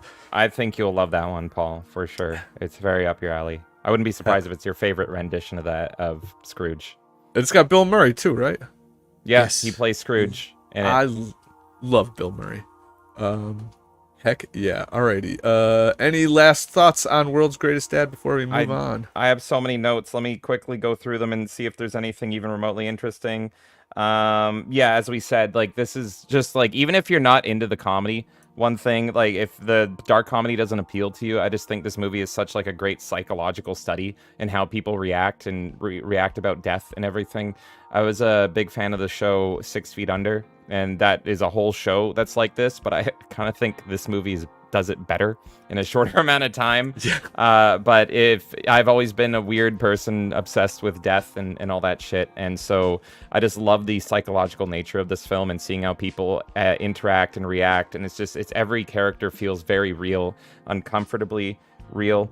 Another thing I thought was interesting, I only noticed it this time, but Robin Williams is actually lying for his son while he's still alive as well. And so I noticed this mainly when he's leaving his date with the teacher, and just to impress her, he's lying to her, being like, oh, he loved you and he said you were so sweet and all this stuff. Which I think the interesting turn of the film is when he when he goes to the dark side, he gets the dark side points effectively, is when he's like, oh yeah, come over to my place, he wrote something in his journal about you. And that's before he before he writes the whole journal. So he literally uses his son's death to get laid, and it's so uncomfortable because his photo is there the whole time. I like talking about his acting. Robin Williams, like, when he finds his son dead, I was trying to think, I'm like, this might be the best reaction to a horrible death ever on screen. I couldn't think of a better one. The closest one I got, and it's from a terrible movie, now bear with me, is Halloween 2. And Halloween 2, I'm trying to remember what's his name. Who plays Chucky again? He's one of my favorite actors ever. Brad Dourif. Couldn't remember the name though, but he has a really amazing reaction to a death. But I was just like, I think this is literally the best reaction ever, best acting ever. I would argue on that. I would say Buffy. Oh, okay. Okay, I think yeah. That's, don't spoil that. Very But yeah, close true. tie. I won't say anything else. And then I think we've pretty much gone over it. I could talk about this movie for like 4 hours and analyze every scene. But like I said, it's a perfect movie to me. Even if it was spoiled for you in the chat, I highly recommend going and watching it. It's incredible. And everyone's a piece of shit and everyone's terrible and you can't get your eyes off of it. And to me, this is Robin Williams' perfect swan song that he dives off the diving board naked into. So favorite Robin Williams movie, rare perfect movie for me. I love it so much. It is great. Even if the movie's spoiled, like, cause like, again, I knew what was going on. Yeah, you knew it, and you still loved it. So it's not all about the twist. Still reacted the same way I would have, at that scene and all that, because you kind of see it coming because, it hints at it at the very beginning. Mm-hmm. And then so even if I'm the kind of guy that like spoil something for me, I don't care because I still need to know how it got to that point, Mm-hmm. So like spoilers don't mean shit to me. It's like I still gotta go along for the ride and find out how we got there. So I'm immune to spoilers. Spoil things for me, I'll still want to watch it. And even if you hate dark, sad things, I think the ending is kind of sweet. I think the ending, like, he ends up with the only real people in the movie, because everyone in this movie is fake. Everyone is manipulated and they're in it for themselves and they're all terrible, and even him at a point, but he has the redemption part. He's effectively like baptized and like brought back into the real world after he dives in, and then everyone hates him. He is completely destroyed in society, but the two good, nice characters in the movie are still his friends, and now he can just relax and watch horror movies and enjoy pot brownies till the end of time while people probably throw eggs at him like as he walks down the street. Yeah, because my take on it was like, before he was trying to be a good father, but he was, I think, a terrible father, because he was more of like trying to be that guy's friend rather than his father. Right, he was at the enabling end of a the lot movie, of things. he actually gets his family, right? Because he's got the wife there and the son. Yeah. So that was kind of my take on the movie. For sure. Yeah, and that very last scene where it was his son's friend, Andy, right? Andy? And then the neighbor lady just sitting watching movies together. I literally verbally went out, audibly went, "Aw." Yeah. It was such a sweet little tie. After all this dark comedy, death, and just debauchery, and just total... bunch of phonies acting like phonies, and then you get this nice little sweet bow at the end of the movie, and it really ties it together nicely. Yeah, there's a light at the end of the tunnel, even after the most horrible shit happens and everyone hates you and everything. You know, you can connect with the little things, and I love it. I absolutely love it. I can't even say a negative thing about this movie. It's just perfect. Yeah, I did not have a single complaint. It was quite good. Except that his girlfriend should have died as well, of course. Yeah, no, that was the... Screw her, man. I guess my the complaint is that everyone, like, no one faces repercussions.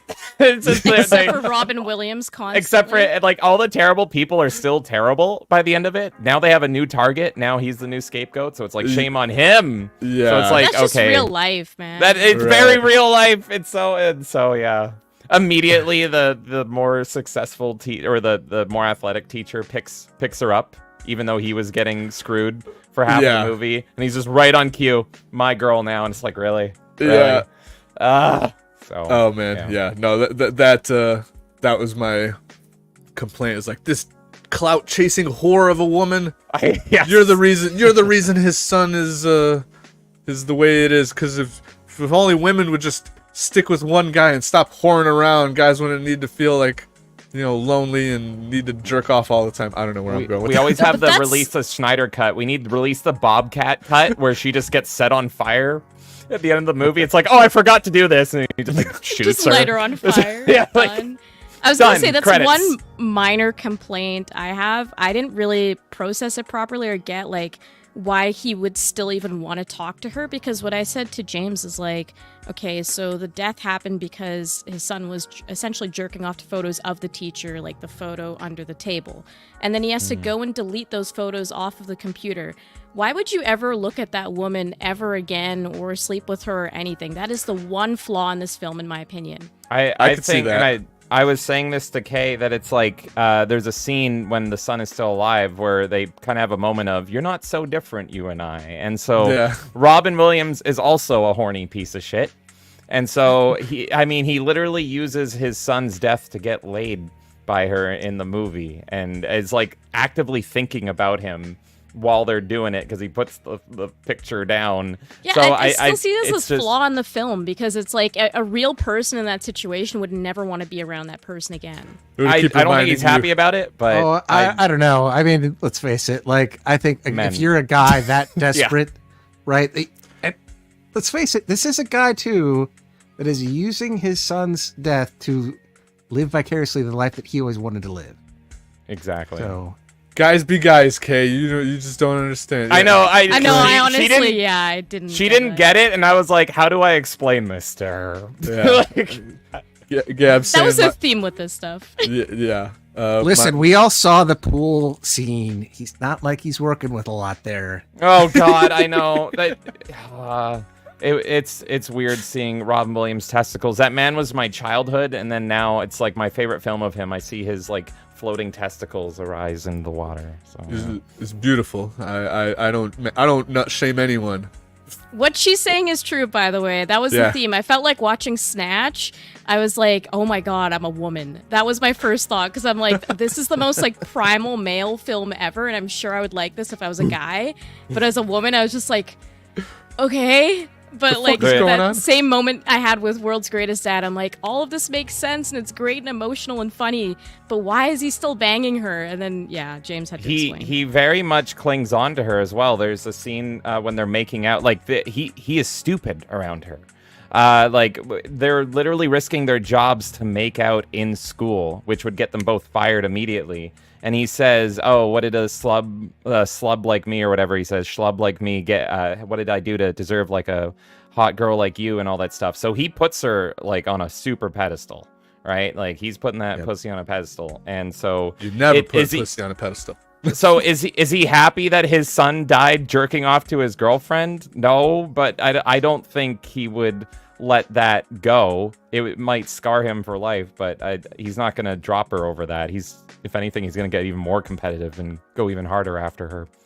It makes sense. Trust me, Kay. Don't think about it too much. Yeah, I mean, This is- let's face it. There was another guy banging her at the same time, and he's Very still going for it. obviously. Yeah. Like, just because his son's like fapping to it, I don't think he'd be phased. Great minds think alike. I learned a lot. Thank you for making me watch these films. You're welcome. You are welcome. Alrighty, speaking of films, let's move on to the next one. Everybody, definitely go check out World's Greatest Dad. Freaking yeah, great movie. If you're not convinced by this conversation, well then I can tell you nothing.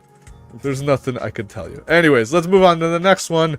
Murder by Death, which was Insidious Bliss's choice. Insidious he's been on like 3 or 4 times the movie book club, keeps pulling out bangers. The last one was the science fiction sci-fi movie book club. That's when I was introduced to Buckaroo Banzai and the 16th dimension, whatever and that movie fucking blew me away. And this one also was another banger.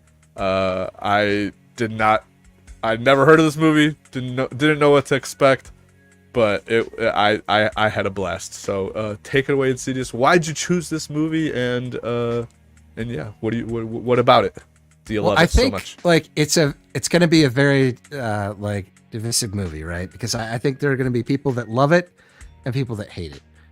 Like, I love it. Like, I grew up with this. My mom made sure that I watched it as a kid, and I thought it was hilarious. And then one of the funniest things was, like, as I went to, like, high school and things like that, showing this to my friends, growing up in a time where, like, the politically correct culture was growing, and this movie is anything but. It is just hilarious. So I guess to set up the movie, what it is it is a satire that is basically taking aim at, like, all of the old, like, detective movies and shows. So it's got, like, the Chinese guys based on a character. I can't think of it. I think it was like Daniel Chen or something, where he was also played by a white guy later on in the series. But in this one, it's played by, was it Peter Sellers? Yeah, Peter Sellers. Yeah.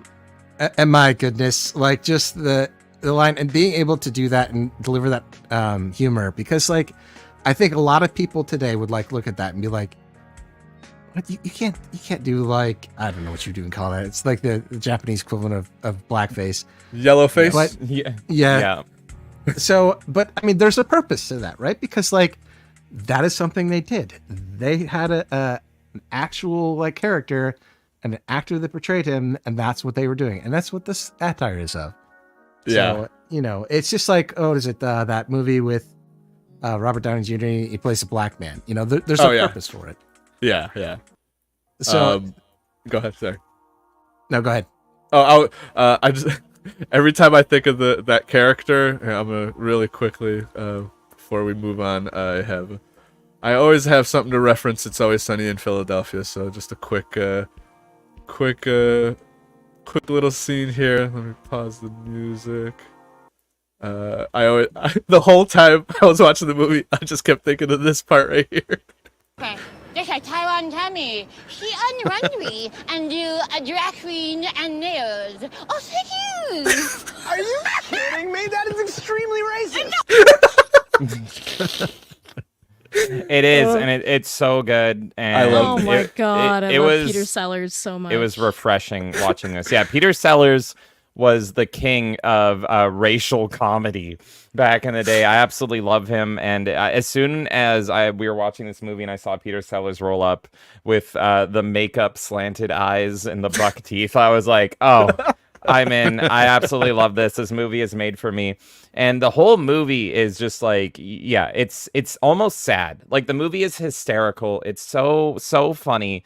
And I was saying to Kay, I paused it at one part and I said, you literally can't even have conversation anymore, because even the most tame jokes in this film are hilarious, and you just can't do them anymore. Like, name a joke in this movie you could do. It's incredible, and it's so hysterical, because the whole point of comedy is to push that envelope, satirize something, you know, point out the stuff in the room, and that's what this movie does again and again and again. Like Bliss said, it's a whole parody of how bad detective novels and detective stories were at the time, and it outdoes those ones, and it is hysterical at the same time. But it was sad watching it for me, because I'm just like, man, comedy is so dead. Like, what can you joke about anymore? I know. I was in a happy bubble for like an hour and a half. And thank you, Insidious, for getting me to watch this film, because I actually grew up on Peter Sellers, so I love him. I didn't know he was a part of this film, and as soon as I saw his name go, and like Alec Guinness as well, I'm like, oh my god, these are people Obi-Wan, that I love. Yeah. So I don't want to jump too ahead, because I want to let you explain the film and everything, but thank you, because I love Peter Sellers, and I was like, this is such a great performance. Columbo was in it. There's just so many people that I love. He was just being all Columbo. in one film.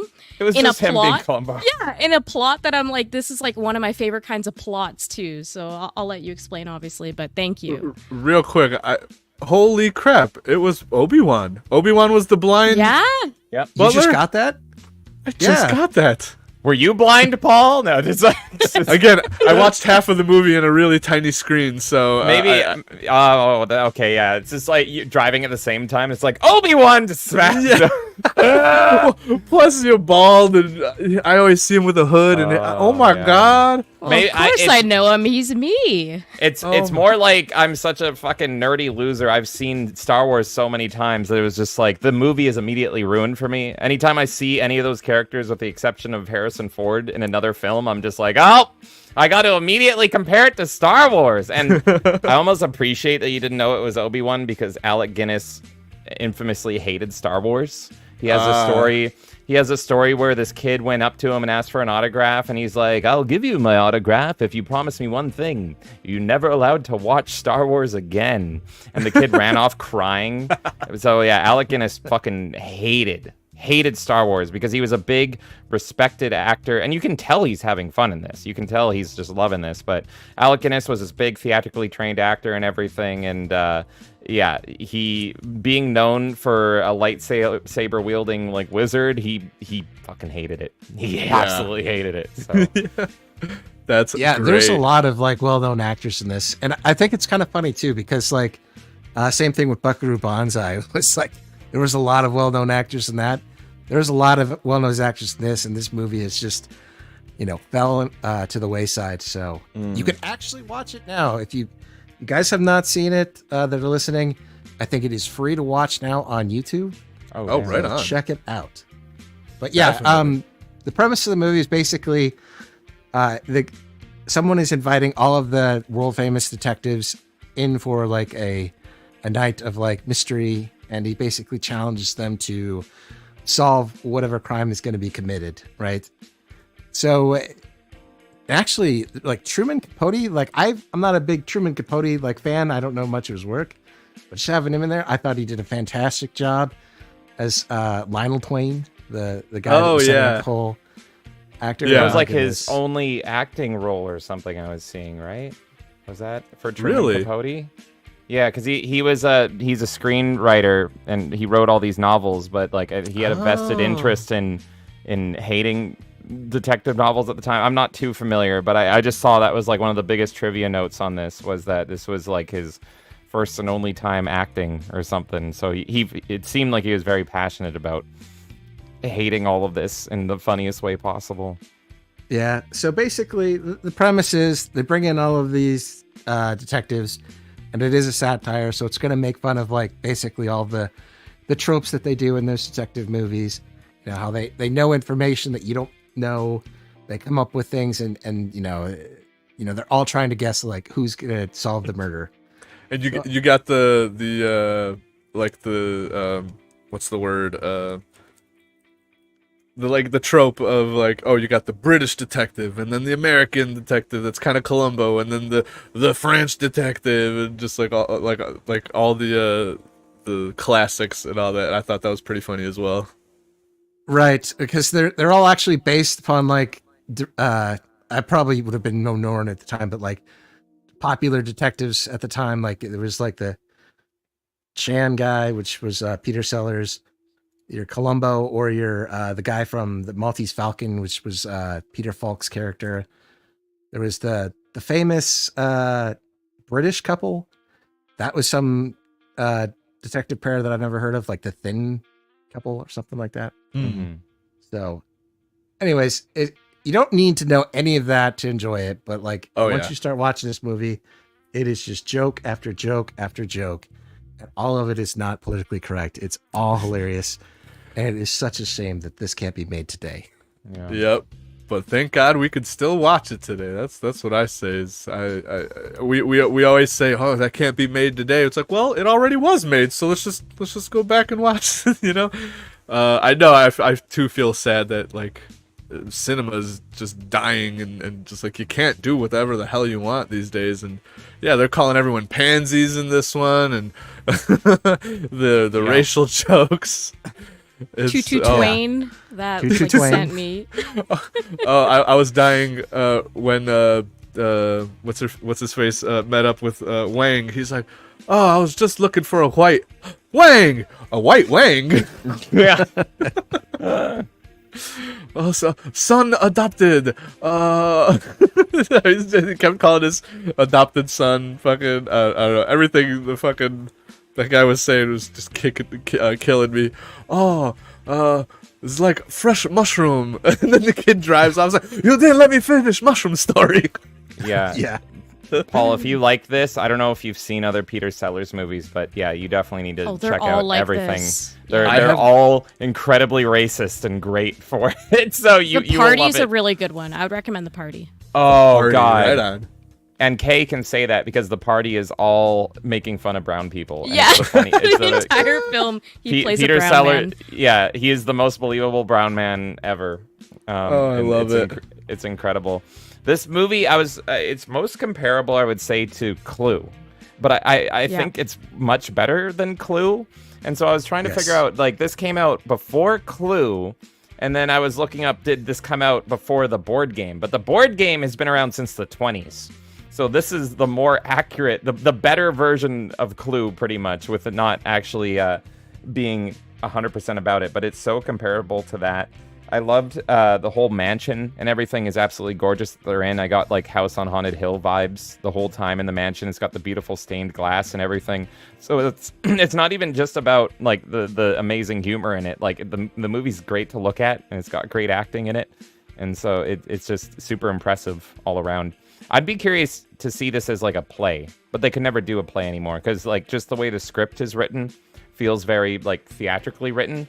And with it all being contained in one mansion, you could very easily just contain this to like one set and just have like characters coming in. And I think this would be great as like a musical adaptation or something. But again, they'll never touch it. Never in a million years. If this ever does go on streaming, it's a prime candidate for one being edited and two having the opening prompt being like, it was wrong then and it's wrong now and all that garbage.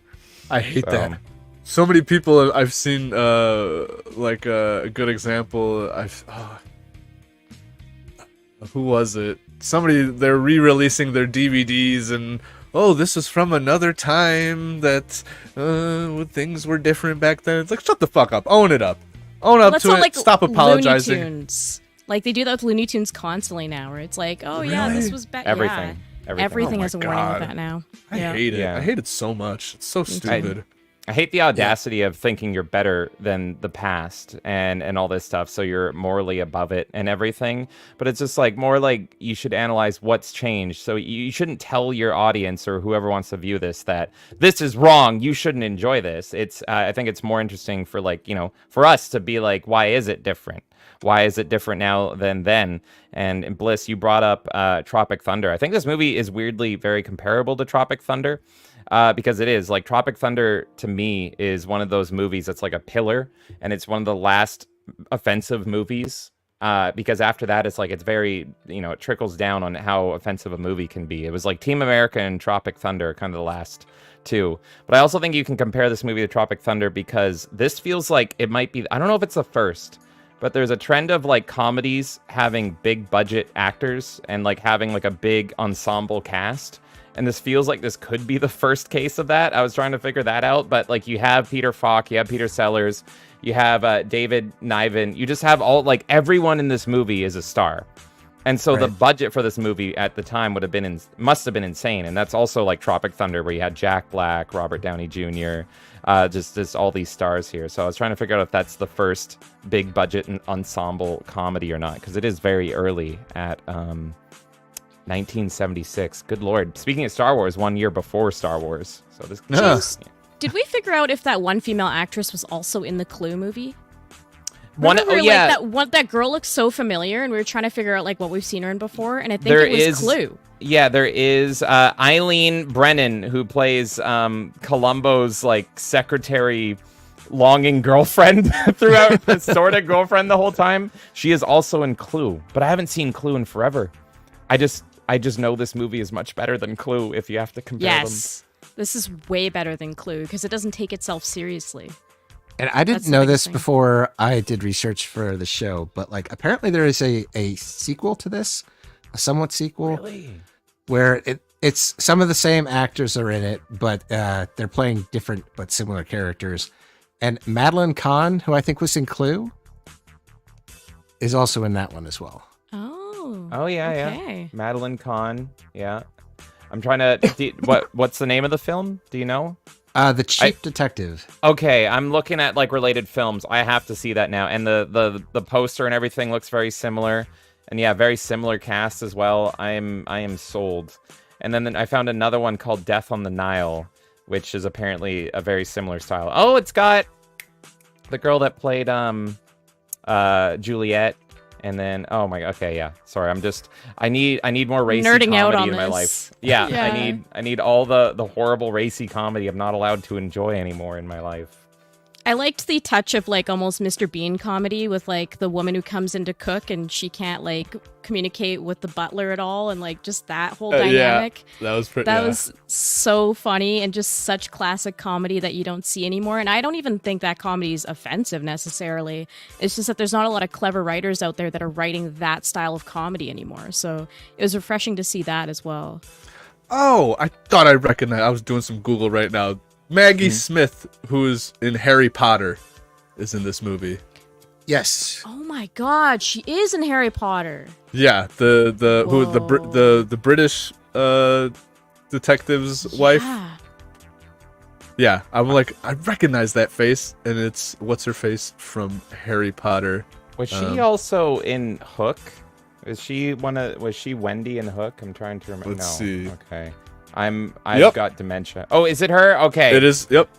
Okay. She's in Hook. I'm not a Potterhead, but I was just like, Hook was a big movie for my childhood, and that's where I knew her from. But it was weird seeing an old like motherly figure from my childhood from Hook, and I guess Harry Potter as well, as you brought up, Paul, be like incredibly horny throughout this film. So, she was That's like funny. that subdued horny the whole time. I was like, oh jeez.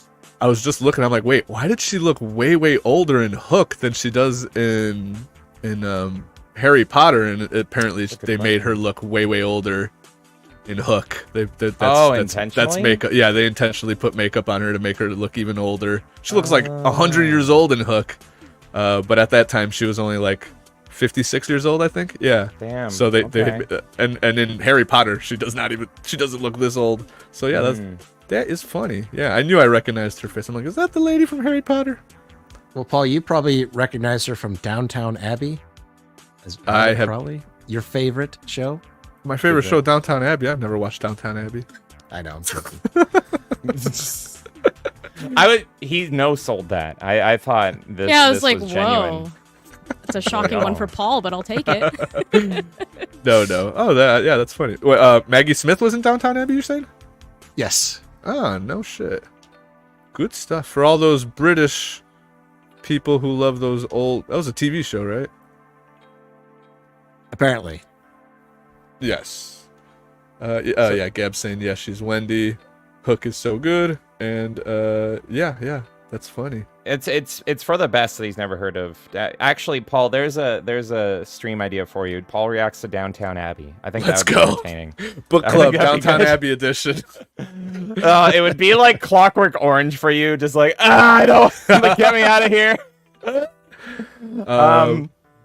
on.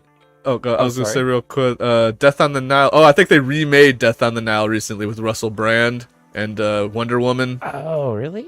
Yeah, I don't know if that's the one you were talking about, or if that's, or if there's. I think there's an older version of that. But yeah, they remade it with Russell Brand and Wonder Woman, and I don't know if that one's any good, but probably not because modern movies. Bleh. Yeah. When in doubt, new, bad, old, good.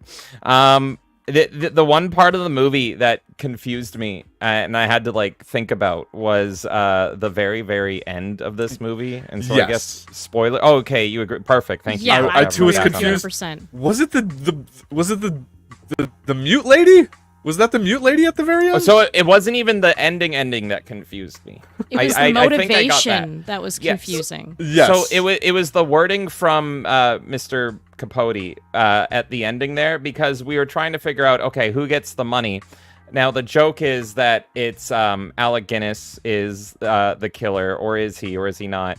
And so they're all coming in and being like, "Here's the answer," and then he goes into that role of like, "Oh, you got me." But it's all wrong, and he pretty much Capote comes out and is just like he's really speaking to the audience, and he's really going off and hammering home the fact that modern detective writing at the time was absolutely fucking terrible.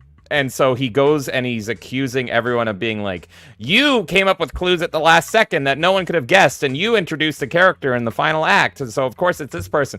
And so he's really just like telling the audience and all that stuff. But I I was so hung up at that moment to be like, wait, but who gets the money? And his wording was like, all right, have your credit cards ready. And so in the context of the film, I was trying to, for some reason, figure out, is he extorting them for money so that they keep their reputations? That's how I took it. It was like 12 cents a book kind of thing. So I took it as like he's pretty much framing or blackmailing them, right? To say but I looked it up and I think that's not what happened. He pretty much just said, go fuck yourselves and leave. And he kept the money. Yeah, but but his he didn't wording, take money. Yeah, it was just really weird choices on the wording of him being like, ladies and gentlemen, have your credit cards ready and all that stuff. But it was more like he was just doing curtain call. But I was very confused for about like 10 or 20 minutes after the film because I was like, did he charge them? Yeah, Like, that's what I he thought. was blackmailing them. I thought he was like, and that's why they're like, oh, what a waste of a weekend kind of thing. Because I thought he was literally blackmailing them. I thought he was extorting them for money. I'm going to reveal that you are not good detectives, essentially. Yeah, right? I thought so too. So that's kind of it, right? Because it was kind of like a wager. It's like, oh, if you can solve the crime, you get the $1 million. Only none of them got the $1 million. And so the thing is that he's now going to expose them for all being bad detectives. The ending is very purposely just like left up for you to be like, what the fuck? Because that's part of the thing. It's like it's doing a satire of those films or those detective stories. And at the end, you're left with, right? Because at the end, the only character left in the mansion is the supposed mute, deaf maid. And you're kind of left to like, okay, well, what the hell just happened? Yeah. And that's the whole point of the ending. Okay, because yeah, and also right before that, because it's like, oh, it's revealed that it was the butler, and then Obi-Wan starts going, yeah, and oh, it's not actually Obi-Wan, he's actually a she, and the daughter of what's his face, and she's like, yeah, I am, and then Obi-Wan Kenobi was a trans for about 5 seconds, but then it turned out not to be true, and then he was someone else, and then at the last very minute he takes off the mask and it was the deaf mute maid, and I'm like, huh? So wait, was she the butler the whole time, or was there even a butler? I'm confused. They said they had a mannequin of the butler. Was the mannequin and was he just a robot and you were in disguise? I don't know what's going on anymore, but I still I'll give loved you it. what happened in my head. Like, obviously, it's up for interpretation. It's obscure on purpose. But in my head, it was the maid. The maid was not really a maid. There was no way she was a robot or automation, whatever they called her, right? I think the butler did die, right? Because she pulls off the face, and it's her underneath. She also, when she was pretending to be, what's Truman Capote's character, Lionel Twain? Twain has no pinkies, as in he's got a regular sized finger for a pinky, and she pulls off the prosthetic pinkies at the end. So I think Lionel Twain had her kill him to shove it in these famous detectives' faces, and that was who was really murdered, was the butler and Lionel Twain. Oh, okay, I can see that. But ultimately, it's just to say that detective writing is really fucking dumb at the time. Yes. And let's make fun of it while making comedy. So even if you don't totally get it, it's kind of like, yeah, that's the point. You're not supposed to like totally get it because the writing is terrible intentionally. Yeah, but exactly. But then that makes it great. Yeah. Oh man. Yeah, I really enjoyed it. Even like I loved the way they were poking fun at all the writing, and like you said, that one scene where it's like, oh, you're introducing characters at the last minute and all that. I'm like, that is funny because they do that. They do. Yeah, they still do. The movie is still relevant today. Yes, most people couldn't handle watching it, but it's never been more true. Excellent character writing too in this film. Like every single character has personality. Just separately watching them all interact is hilarious. Like I really loved Columbo's character in general because he just doesn't care, and he's just like the mockery of everything. And like at one point he sends the girl to like go refill the canister or something with the gas, and you like assume the line is gonna be like he'll go do it, and then he just sends her, and then he asks for like his money back and all this stuff. And I thought it was so funny. This like Yeah, the running gag of him just being cheap and like, oh yeah, I haven't paid her yet and all this kind of stuff. And like, that was just perfect because Columbo, like as a character, I love, like the show Columbo too. So I thought that was cool to see that thrown in there. Peter Sellers, of course, excellent actor. I just feel like you fall in love with every single character. And then when you see them all come together, the way that they interact with each other. The one thing I will say with this film is it kind of rushes the last half. So it feels like you're really settling in, and then all of a sudden it's just like, boom. But then I thought about it more, and I'm like, that's just kind of how films were back in the day. It was like, why sit on this longer? We've already established everything. Now we should just get to the end of the film. So I thought that was interesting because it's like a way shorter film than some films you see today. A lot of films now are like push 3 hours, which is insane to me. And people just try to add more and more fluff. And it's like, this is a very straight to the point film. You only need so much build up. And then after that, it's like, okay, let's resolve the plot of this film. So that was almost like a weird culture shock going from like more modern film and working my way backwards. I'm like, whoa, that felt very fast.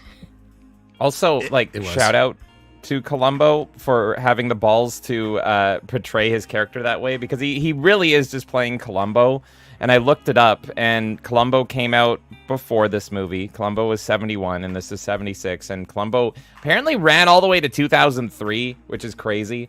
But he's literally just playing this character, a parody of this character, and spoiler, but they insinuate that it's like, well, he's the tough guy the whole time, and he's too cool for all the names and all this stuff. So it's like, what do? He's secretly gay.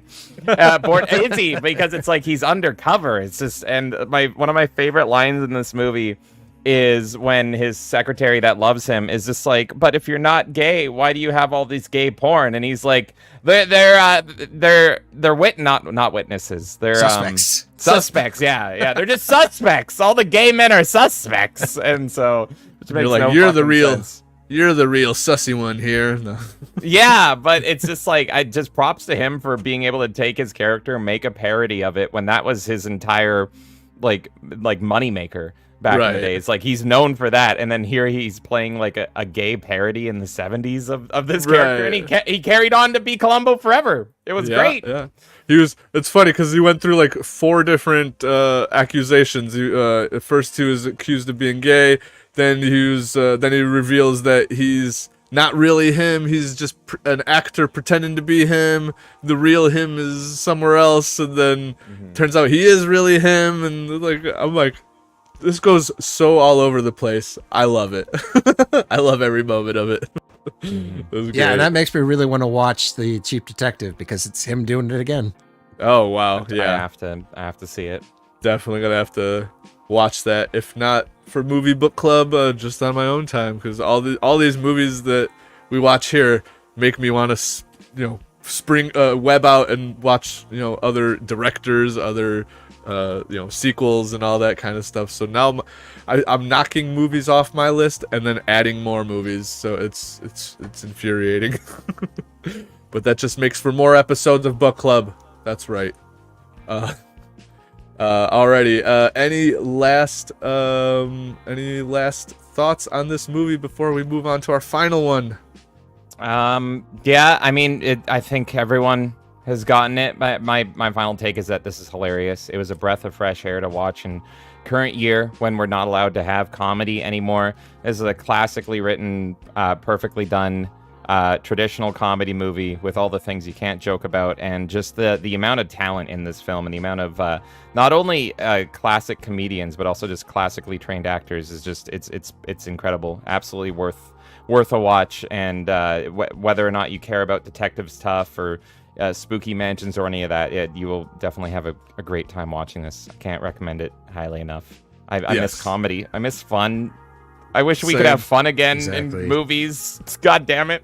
I know. That's why, again, I love doing this because, book club, because I've never even heard of this movie. Probably would have never even watched this movie if it wasn't for doing this, but I'm glad that I did, because like the first thing I mentioned to Bliss in the DMs, and I was like, oh, I'm gonna start watching Murdered by Death now, and he's like, they don't make movies like they used to, and I'm like, I felt that the moment that the movie started playing. I'm like, oh yeah, man, you could just get like the only movies that I used to watch, like, or the movies that I used to watch the most of, that like from the 70s and all, were like the old James Bond movies and you know, and all that, and you just get this feeling of like, ah, man, this is the golden age of cinema right here, and Yeah, absolutely. not politically correct, no agendas, no propaganda bullshit, just fucking film, man. And we were entertaining the world, man. It's sad. There's a theme. My favorite James Bond movie also has yellow face. So I recommend any movie where they have a white guy depicting an Asian guy, pretty much. It's a safe You only bet. live twice? You only live twice, Yeah. where it's Sean Connery has to go undercover as a Japanese man. One of the best James Bond I love films to that scene. exist. It's my favorite James Bond movie. It's so good. And they just kind of make him a little bit yellowish tanned, and he looks no different, but he's Asian Yeah. now. That is a good one. Oh my god. Anyways, funny fact, that clip I showed you from Sunny in Philadelphia, that's not on Hulu anymore because of that Of course reason. not. I hate that. I hate that it so much. It's I think, and you know, we were talking about, Paul, you're a big It's Always Sunny fan, but I was mentioning like you can't do comedy anymore. I think It's Always Sunny is kind of right smack dab in the middle of it, because they did offensive humor, and then they had to apologize and cut their offensive humor, and the show is still going. Yeah, Like, it's still running, and they're cutting episodes every year. It feels like it's crazy. So they didn't really apologize. They just kind of like, that was the point of the episode. Because even in the episode, they say like, hey, you know, we're talking about the right and wrong of blackface and how it should be depicted. Dennis is saying he's okay with doing a black voice, but not a black face. Mac is like, a lot of classically trained actors have done this, and that was the whole point of the episode. And you know, I'm sure that they're like, because I have seen some podcasts where they're watching old episodes and they kind of even are like, oh man, did we go too far? But then after they watch it, they're like, no, you know, that's just, you know, that's comedy. And yeah, Sunny, and also Curb Your Enthusiasm. I still think that currently, because they even did an episode, or Sunny in Philadelphia did an episode where they address not particularly Hulu taking their episode off, because it's Hulu that took their episode down, and the streaming services that took their episode down. They never, like, you know, you could they didn't want it taken down or whatever, but then they made because they did 2 episodes where they make Lethal Weapon 5 and Lethal Weapon 6, and they make the movie and they play the characters, and anytime Mac is doing you know, he'll do blackface every time he does, and then they switch characters, and it's a goofy episode. But then recently, after that whole debacle happened, they did Lethal Weapon 7. They're like, oh, and Danny DeVito even says, like, this is un-American. And they say, instead of streaming services, the library took down our movies, Lethal Weapon 5 and 6, and it's un-American. They're like, well, you know, to be fair, whatever. And then, like, you know what that means? We got to make Lethal Weapon 7, so that the whole episode is like, now they're hiring black actors. They're getting what's her face, Persian girl in the show to direct for them, and then they're watching and they're like, this is trash. You know, they're watching the movie and like, this is terrible, this is no good. So they're even parried, like, to this day. I still think Sunny kind of holds up. They haven't really bent the knee. I'm sure they're on a major network and stuff, so they can't go as far. But it's funny because only 2 seasons ago, they depicted all of these characters that the Taiwan Tammy character. They're bringing back all of Dee's characters that she did, and they redid the rest of the guys were playing her characters, and one of them was doing Mac was doing Taiwan Tammy, and that was only like a few years ago, and that episode got taken off of Hulu as well. So they were still pushing it, like in 2019. I think that season came out in 2019, and they still kind of push the envelope to this day with their comedy. And same thing with Curb Your Enthusiasm. Larry David don't give a fuck, and he'll joke about anything. He's that man is an icon. I I have 2 questions for you. are you excited for the upcoming real Lethal Weapon sequel directed by Mel Gibson? And what do we got to do to get you to cosplay as Murtaugh when you go see it in the theaters?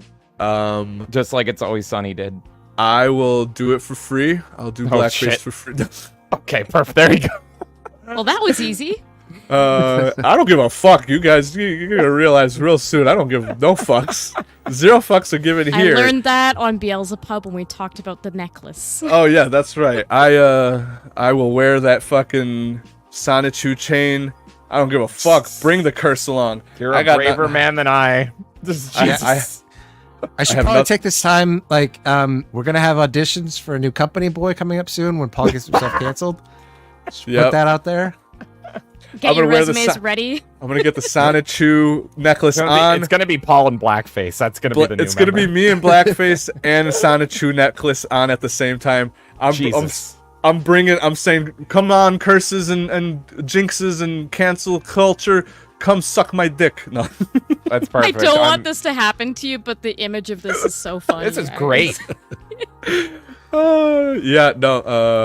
But Lethal Weapon is a series. I got to do the Lethal Weapon movies. I've never seen them. You've watched It's Always Sunny, but you haven't seen the real Lethal Weapons. Holy shit! Yes, that's gonna be an event. That's gonna be a fucking event. I've seen Lethal Weapon 5 and 6, but I've never seen 1 through 4. Oh, damn! Insidious, you have a task. Make this man watch them. Yes, we're gonna do like an episode specifically on like people finally watching movies that they never saw. Yeah. I mean, that's kind of the whole point of this whole show. Is like I keep getting yelled at it for everything. That's a good theme. That's a good theme. That one. Yes, you know what's funny? Even without a theme, most people kind of like you guys even asked us like, "Hey, have you seen this movie? Have you seen this movie?" I think people really get excited about the idea of showing off something that they love that they've never seen, and just and vice versa. I get to watch stuff that people recommend to me. And it is a blast. I do very much enjoy watching a whole bunch of stuff because I'm so used to just playing the same thing over and over because it's that overabundance mindset, we got streaming services, we got everything, so I get all these choices and then I just end up watching It's Always Sunny in Philadelphia because good old reliable, I get it. Yeah. Massive Steam library proceeds to play TF2 free to play game. I get it. Yep, exactly. Yep. And plus, there's the added bonus of like with Buckaroo Bonds, I got to torture Neo. Yes. So. Oh, did he hate it? Did he not like it?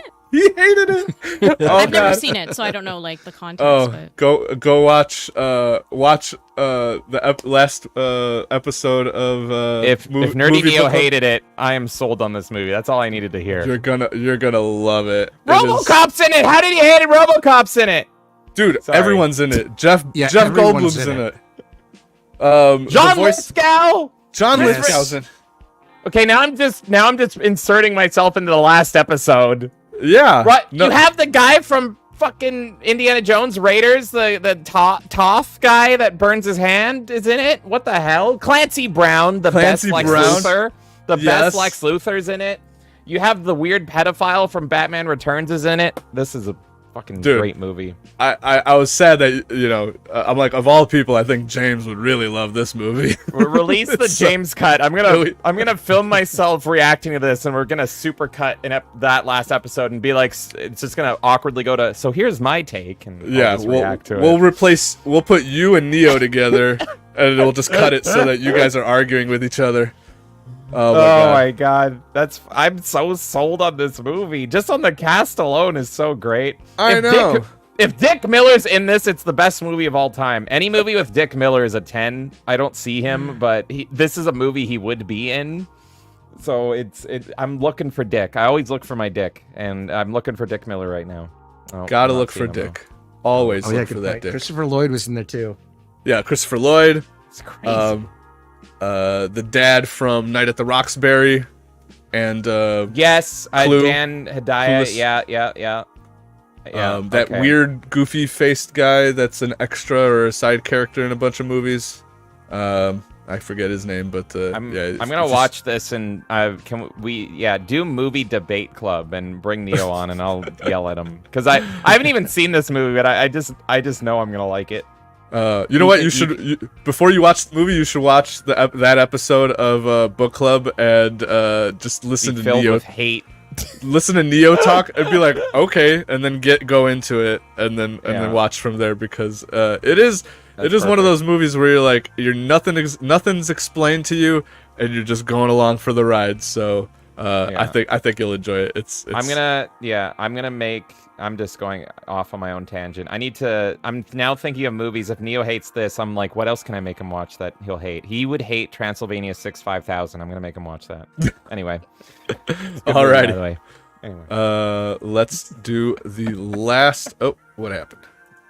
The last movie of our little show here. What the hell? What's going on? What is going on here? Okay. There we go. David Lynch broke the stream. David Sounds like Lynch. something he would do. David Lynch broke my mind. Okay, That's appropriate. That's perfect. All right. We'll start off Mulholland Drive, y'all. David Lynch movie. You would think that James chose this, but no, Kay chose this, and I just was like, Kay, why did you choose this movie? Okay, well, Sounds like a vendetta.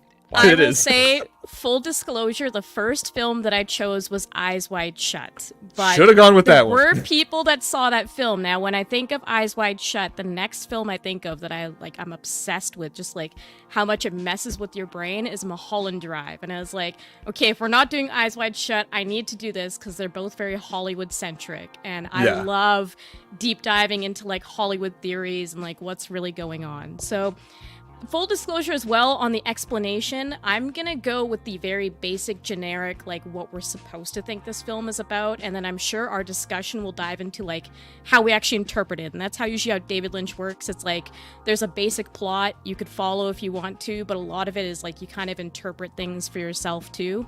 So on a very basic level, so James, did you want to say something? Oh, Sorry. yeah. So because I assume Paul sounds like he might have been confused maybe, but I'm assuming. Oh. But I wasn't confused. I was mad, but go ahead. Oh, okay. Well, anyway, so full disclosure before we explain anything, because I'm a crazy David Lynch fan. This might even be my favorite movie out of the four. I absolutely love this movie.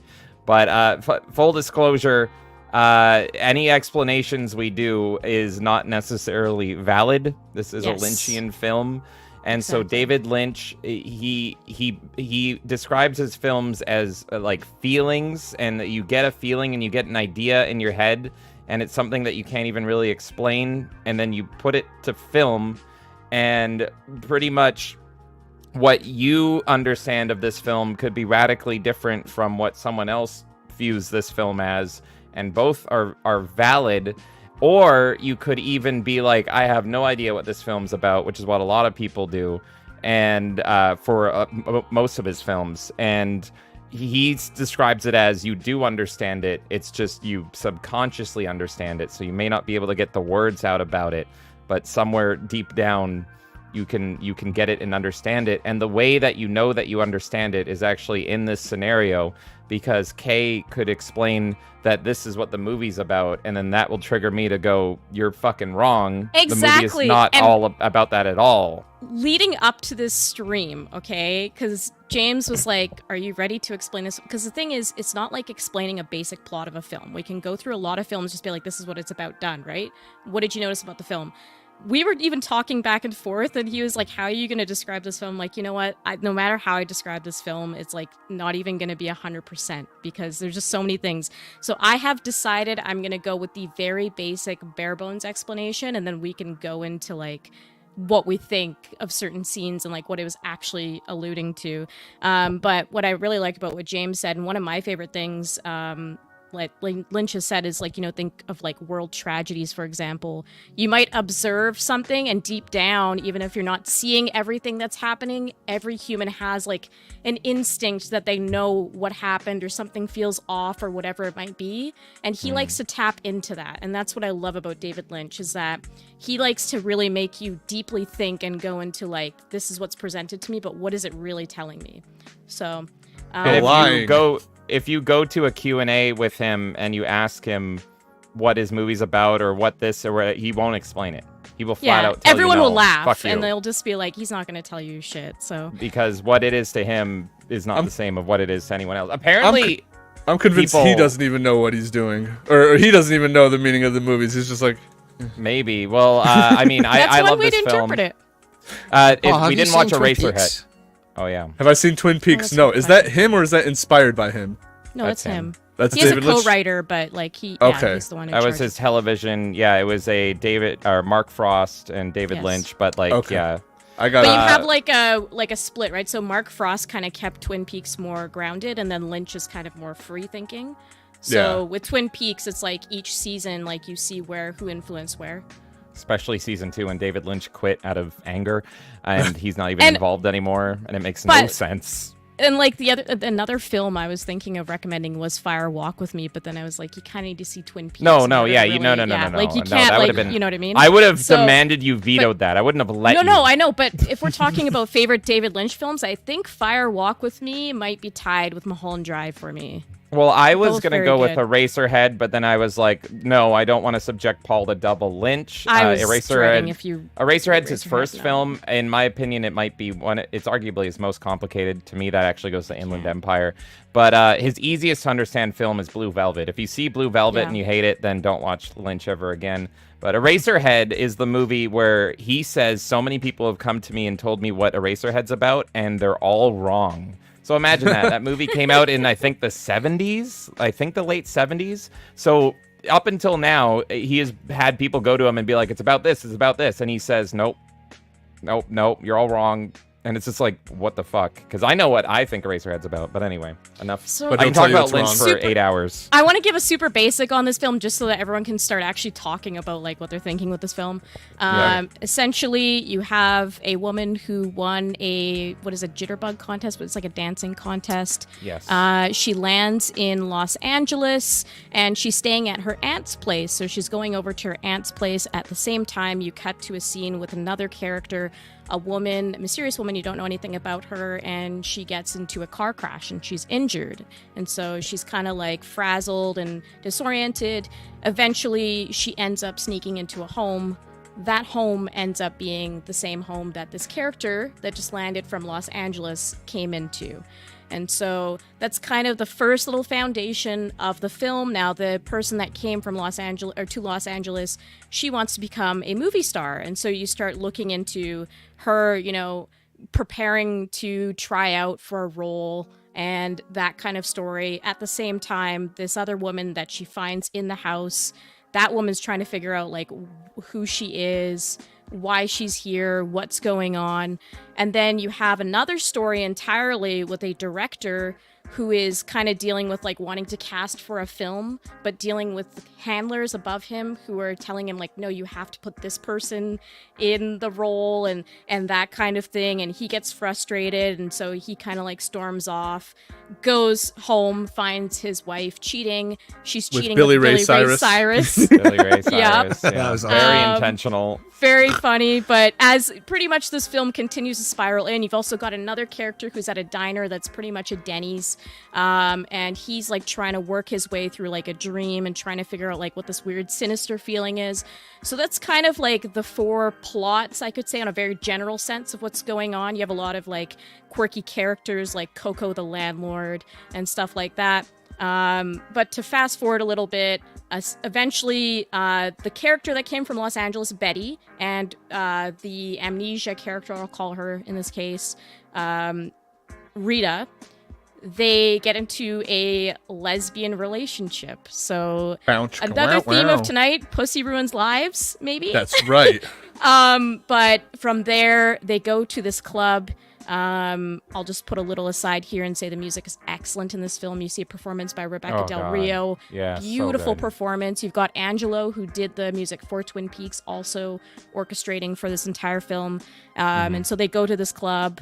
This whole musical performance happens. I won't deep dive into that whole scene yet. And all of a sudden, the film takes a turn, and now the main character, who was like super bright and cheerful from Los Angeles, Betty, is essentially seeing a reverse of her life, and you kind of see like a downfall of what she's going through, and you start to see more negative things. So I think that might be the best way to summarize that film without deep diving, and then obviously or really spoiling anything. No, that's good. I tried to not like spoil, but like still explain the plot. I have a 5-second version of what you just said. The movie lies to you for 2 hours, and then for the last 30 minutes tells you what's going on. It's so interesting you say that. I view this film, if I were to summarize it in a few words, I think it's reverse Wizard of Oz. That's how I view this film. I think you start off very dreamy, and then you start to hit reality. So Wizard of Oz works in kind of more reverse. I mean, you could say that she goes back to reality, but it's like Wizard of Oz is more of like a negative beginning, and then it starts to get positive. And this is like the reverse of that. But it's very much about hope, returning home, that kind of stuff. Right. Yeah, I kind of viewed it as like it's a relationship, right? Like you start off, there's the mystery, like they start to develop feelings for each other. They really like each other, right? And then it sets up all this emotion for you of like, oh, they're getting this, you're rooting for them. And then it takes that dark turn, just like most relationships do, right? Bitter. So it's got this dark turn, and you see like just the negative, the feelings towards each other, that's all gone. Now there's jealousy, hatred, everything else like that. So for me, like, I felt like the point of this movie was really like to put you into that mindset of that relationship. You got your like mystery, everything's exciting. Then you move into the, everything's great. They like each other. They, helping each other out, and then moving to the downfall of the relationship. Interesting. Yeah. That's so interesting. That's the first time I've ever heard that. Yeah. No, that is pretty I've talked different. to a lot of people about this film. That's a really interesting perspective. It's like unlocked other things in my brain. I love this movie. A few interesting things on the film was you mentioned Angelo. I never know how to pronounce his last name. Badalamenti, who did the music for Twin Peaks and a lot of Lynch stuff. Like other Lynch stuff, and it's sad that Angelo has passed away since.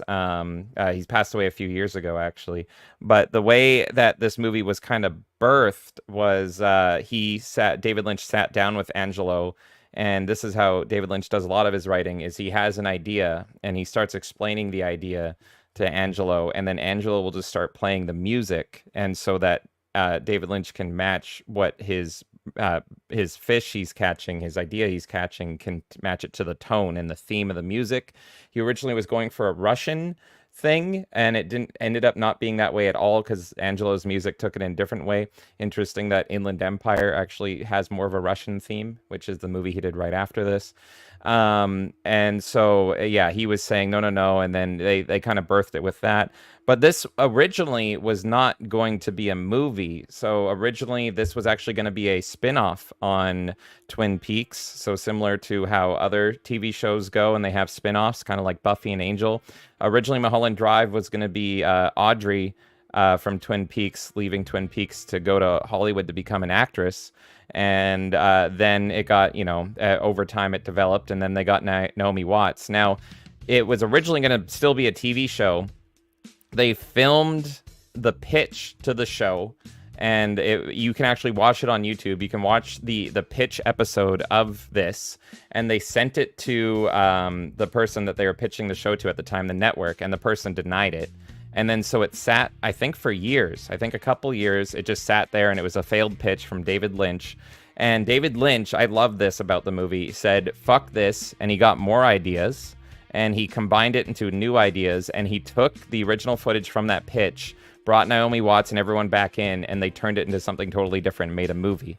And so if you watch that pitch on YouTube, it's quite different, but the whole like coming into LA with the old couple and all that stuff is in the pitch and everything. And so it's quite interesting. So a lot of people consider this David Lynch's best film. I don't know if it's my favorite. If I don't include Fire Walk With Me, it might be Lost Highway, which is the one he did before this. But I love this movie. A lot of people consider this to be Lynch's best work. So I just find that so impressive that it was a pitch, and then it got denied, and then he took it, and he was just like, let's bring everybody back, let's make it, and then he made it into this film that I consider a masterpiece, and I'm sure I'll go through my explanations at some point.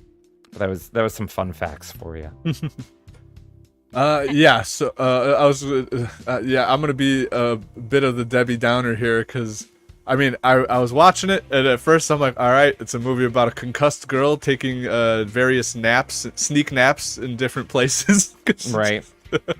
I have a very like, I don't know, like I have such a warped brain that I think I take things too, not literal, but like I don't know. I see.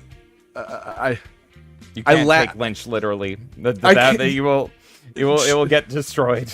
Yeah, and so like as the movie's going on, I knew that something was off. I'm like, all right, something. Where's the? Basically, the whole time I'm waiting for the twist. I'm like, I know there's gonna be a twist. I know something's not right about all this, and it just kept going on and on and on. And I'm like, what? I thought the movie eventually was gonna start being more of an Eyes Wide Shut thing, where it was like, oh, we're gonna get more into these characters. The studio characters, they seemed really creepy. I thought it was going to be more into that, but then it just kept being on this wild goose chase of trying to figure out who this lady was. And then I got really mad when it turned into reality, and basically everything for the last 2 hours was a lie. Nobody's name was the same. Nothing, Betty wasn't Betty. Her name was Diane. It was Diane, right? Was it? Diane. Yeah. Diane. So that's what was frustrating to me. I'm like, okay, so the names aren't even the same. Why did we call her Betty? I think she got it from she's a name that she saw somewhere else, just like how Rita saw a name on the wall and said, "I'm Rita now." And I was just, to me, it was just frustrating. Like I saw the undertones of like, okay, yeah, here's the killer that she eventually hires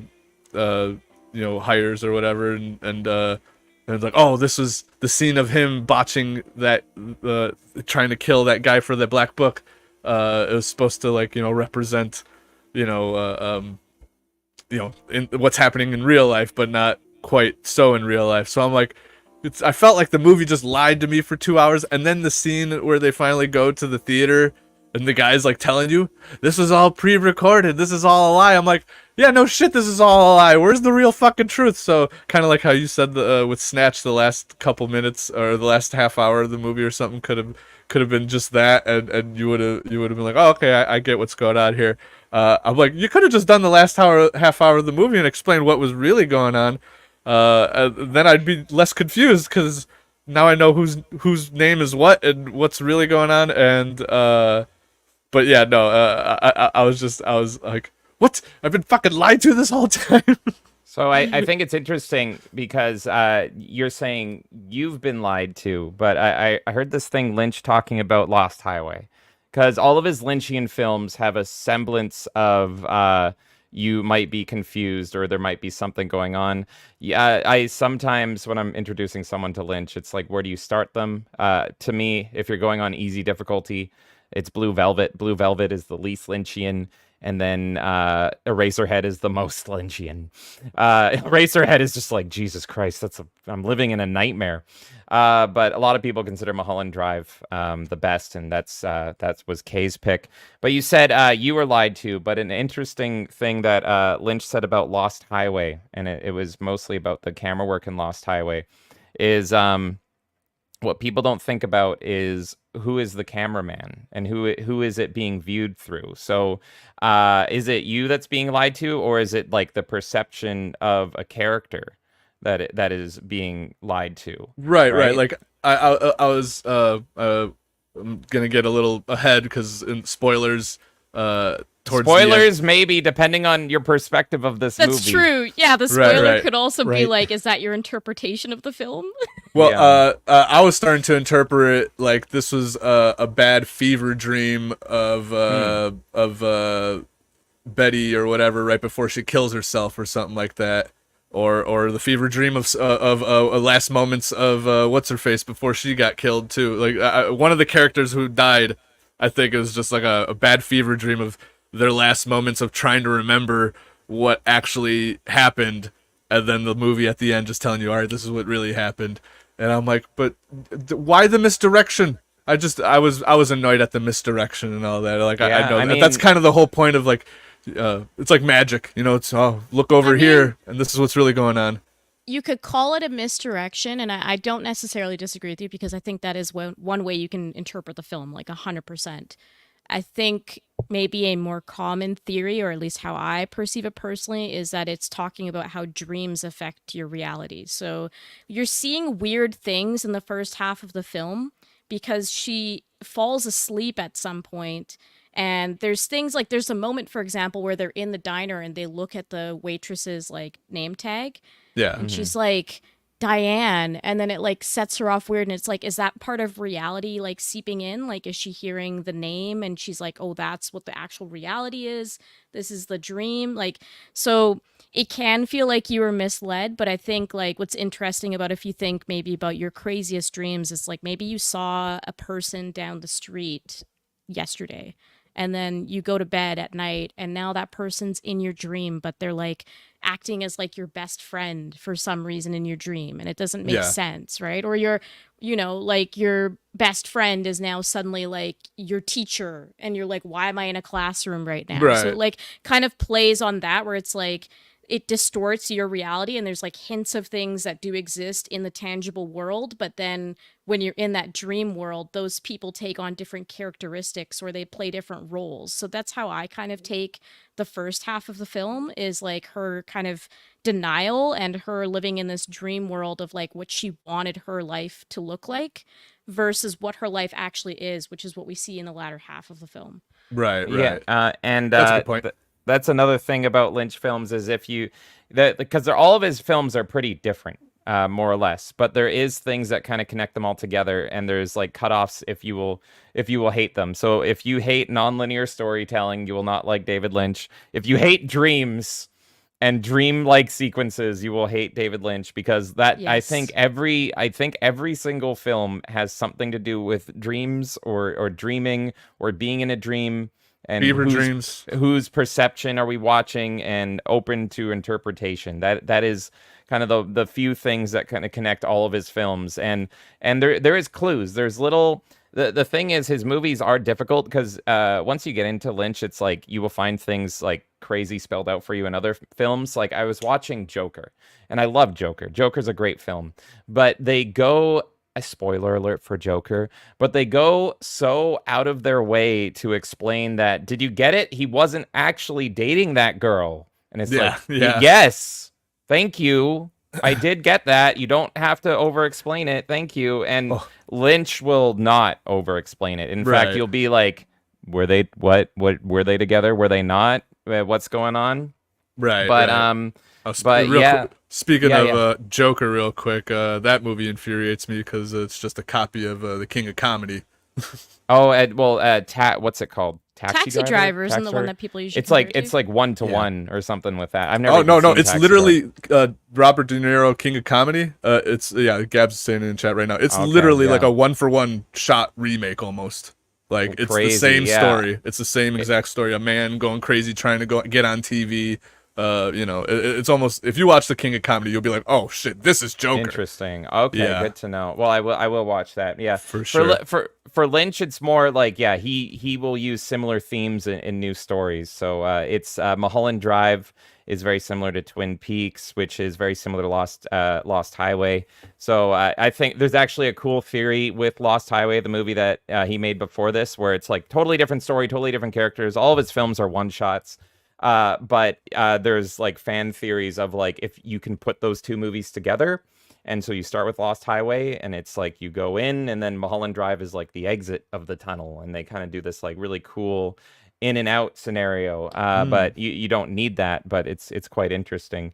But yeah, I can say what I think the movie is about. But yeah, the movie to me is about this woman who she moved to Hollywood, big starry-eyed, and yeah, she won the Jitterbug contest and all that stuff. And you see the Jitterbug contest in the opening of the film. So the movie opens up with like those people dancing in the 1950s and everything. That's the competition she won, and you see her big starry-eyed thing and her big smile.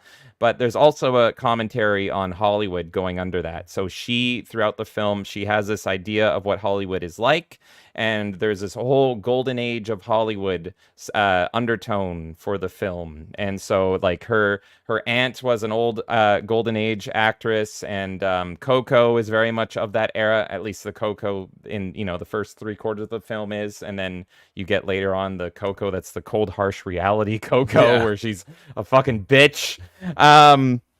So she has this idealized sense of Hollywood, which I think a lot of people have. And Lynch is someone that, you know, he didn't want to be a director. He wanted to be an artist, and then he hates Hollywood. He absolutely hates Hollywood. And so this film is also a commentary on the hatred of Hollywood and like what you think it is, the glitz and glamour, and then versus the cold, harsh reality of how evil it is.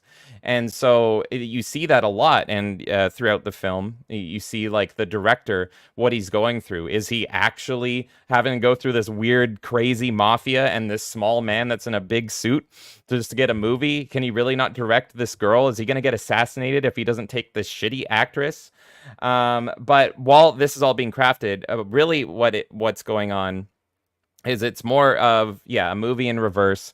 So at least for me. And so you have Betty's character, and what's going on is she is coping with everything that has happened in the events before this movie. And the movie, after the jitterbug contest, you see a first-person perspective of someone falling asleep in bed. So you actually see someone fall asleep in bed. So I take that as Betty. She's going into her dream world. To me, I think she's like, abusing drugs and dopamine stuff to pretty much get a false reality. So she has created this, her real reality is so fucked up that she's created tulpas and a fake reality in her brain that is so extreme. Now, to normal people, not like me, but to some normal people in the chat, this is unbelievable. But like, if you try really, really hard, you can pretty much just create a false reality for yourself. And her reality is so bad that she is just living out her days, not doing dishes. Her place is a fucking mess in this stylized reality in her brain. And it does represent her actual life, but it's what she lost and she's recreating it. So I take it as she did date Rita, Camilla in our reality. She did date her. They had a falling out.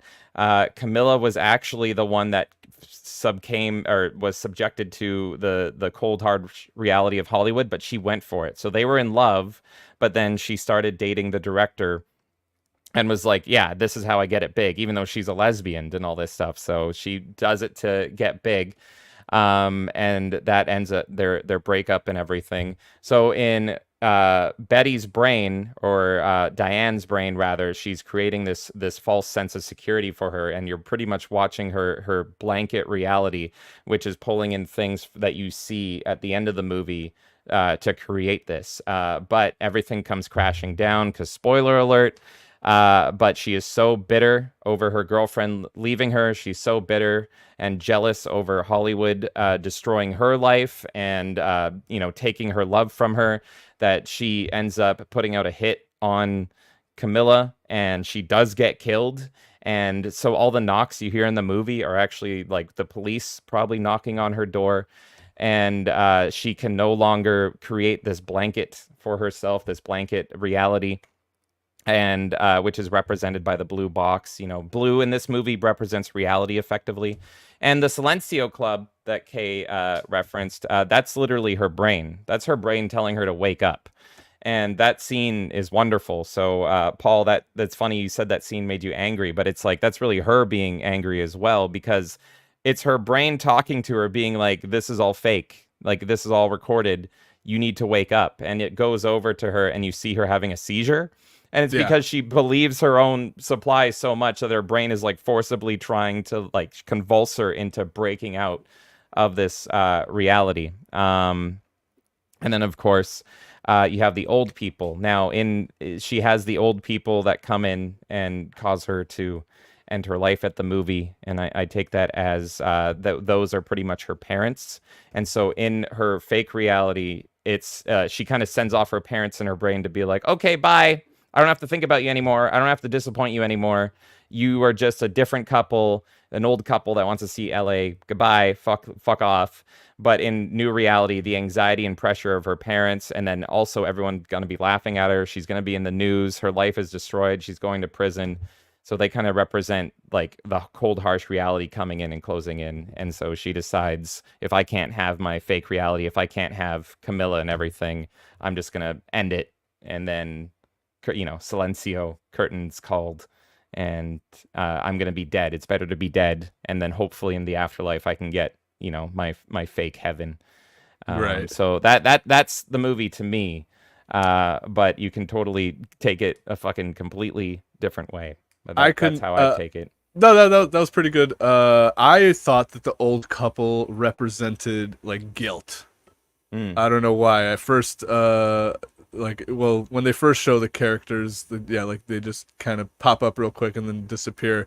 But when they turn into the little people and sneak under the door, then come out, it's like I don't know. In my head, I was like, oh, it seems like it's her guilt coming after her. Yeah, and also that green monster behind the dumpster. I thought that may have been envy. Yeah, I like that. Yeah, that's a good theory. I like that. Green with envy, he was green monster kind of. Yeah, so those are like little subtle undertones that I was like, oh, this is kind of what they're trying to get at. And yeah, no, that's I too thought kind of like this may have been like like I mentioned earlier, this may have been her fever dream, last moments right before, because she does end up offing herself. Like maybe this is her fever dream of what her reality was before snapping and all that. But yeah, all these that I see, like, as I was watching it the whole time, I'm like, oh, theater kids would fucking love this movie. And I do. Exactly. I do so much. So Theater much makes kids and sense. women. And here we are. So much makes fucking sense now. And I'm like, oh my god, this is such a theater kid fucking movie. And me being so like, good. I never was a theater kid, but like I love movies, but I don't like read too much into movies. Like you see what you get. I do love undertones. I love that kind of stuff. But to me, like I said, the whole time I'm like, why'd they have to have different names? Why'd you lie to me for 2 hours to have different names? Just to separate even more her reality, right? Because she doesn't want to crash back. At least I take it as like she doesn't want to crash back to her reality. So she needs to separate so much. She doesn't want a tether back to reality. She hates her reality and what she created. So as much distance as you can put between them. And that's so why that scene is really important in the diner where she sees the name Diane, because think about it. Like if somebody is like, knocked out or something, what is the first thing you do, right? You usually say like their name to try to get their attention to wake them up out of whatever's going on. Mm-hmm. So by changing the names, she's not risking that for herself of hearing her name and like waking up out of the reality. That's how I took that part. Yeah, no, I agree with that. And There is a lot of things I noticed in this viewing. I've seen this movie, I think this is my third time watching it, but there is a lot of things on how she's trying to control Rita that I didn't notice in previous takes on this, because like if this is all her creation, it's really interesting that she creates like, the person she loves and doesn't want to let go ultimately, because that's her main motivation. But she has other motivations, but that's her main one. It's like she has her concussed, confused, alone, scared, timid, and I'm like, the first time she sees her is like she's naked in the shower, like as vulnerable as possible. She doesn't remember her name, so that she can pretty much just give her a name. And throughout the movie, like you said, Kay, she does get threatened. So she gets threatened with remembering her name and all that stuff. And there's other points in the film where it's like she's almost pulled back in. So what does she do? She makes Rita literally start to become her. She gets her the same fucking haircut, and the excuse is like, you need to hide from the mysterious men that are trying to find you, so you have to look just like me. And it's just like her obsession taking over. So it's insane, and it's just really her battling her brain and battling reality the whole time, and it gets desperate. And it's one of those movies where I can excuse any flaw away by being genius. Like I noticed this time when the director was meeting with the producers that are like, this is the girl you have to take. I was noticed this time he had the golf club the whole time. Like, why did he bring a golf club to a meeting? And it was like, well, he brought a golf club to a meeting because he needs to bash their car in later.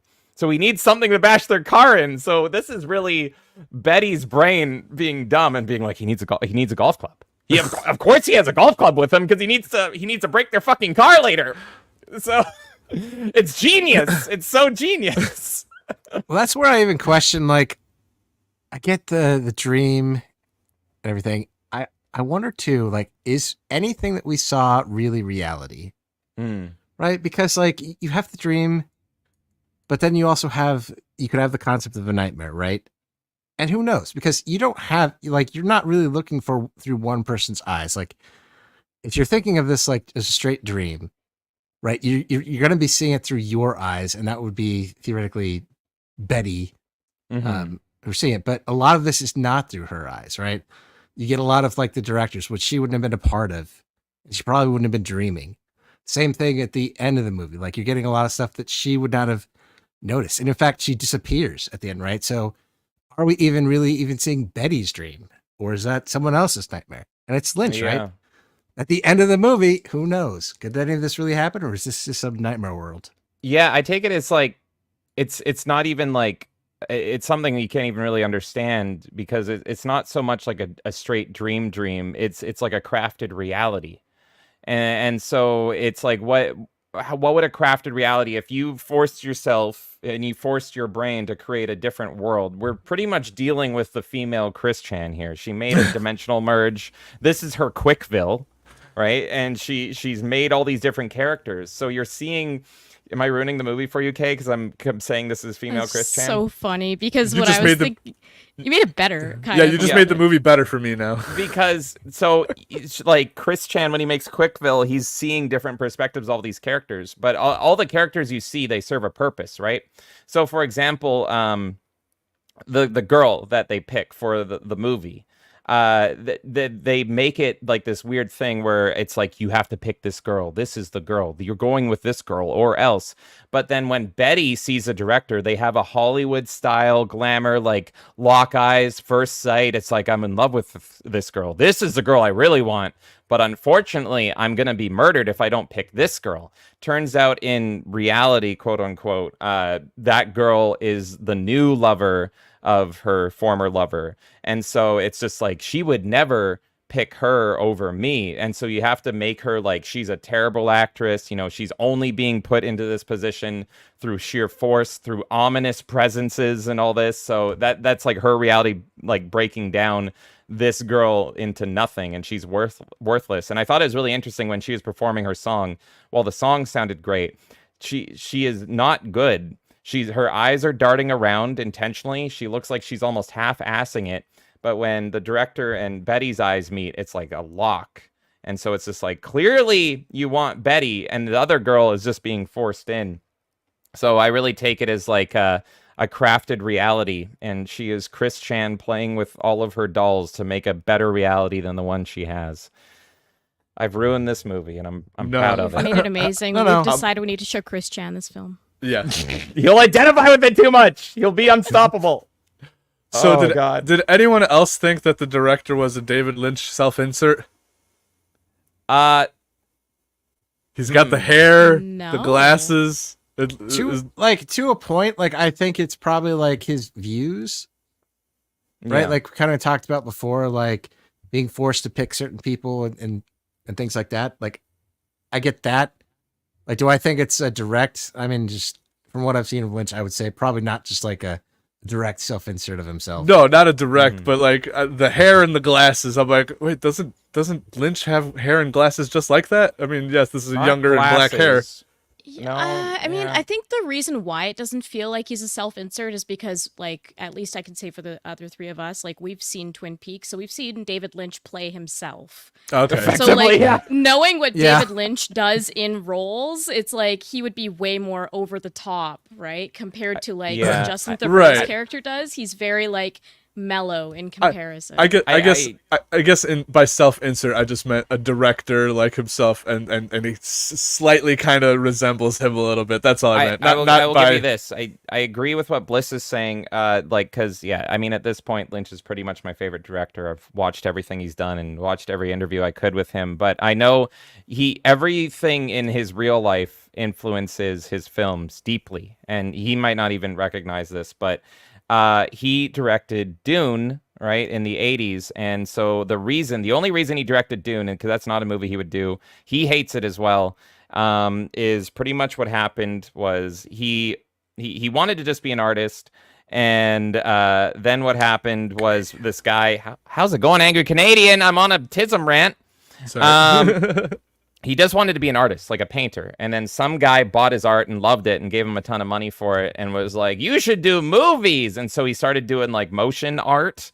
And then, he did some short films, and then he did Eraserhead. And Eraserhead, he was flat broke. He lived on the set, and it took him like, I think 7 years or something to make. There's a scene in Eraserhead where, oh God, what's his name? Jack Nance, beloved Jack Nance. He opens a door, and then the next time he goes through the door is like 7 years because he was so broke he couldn't make that film.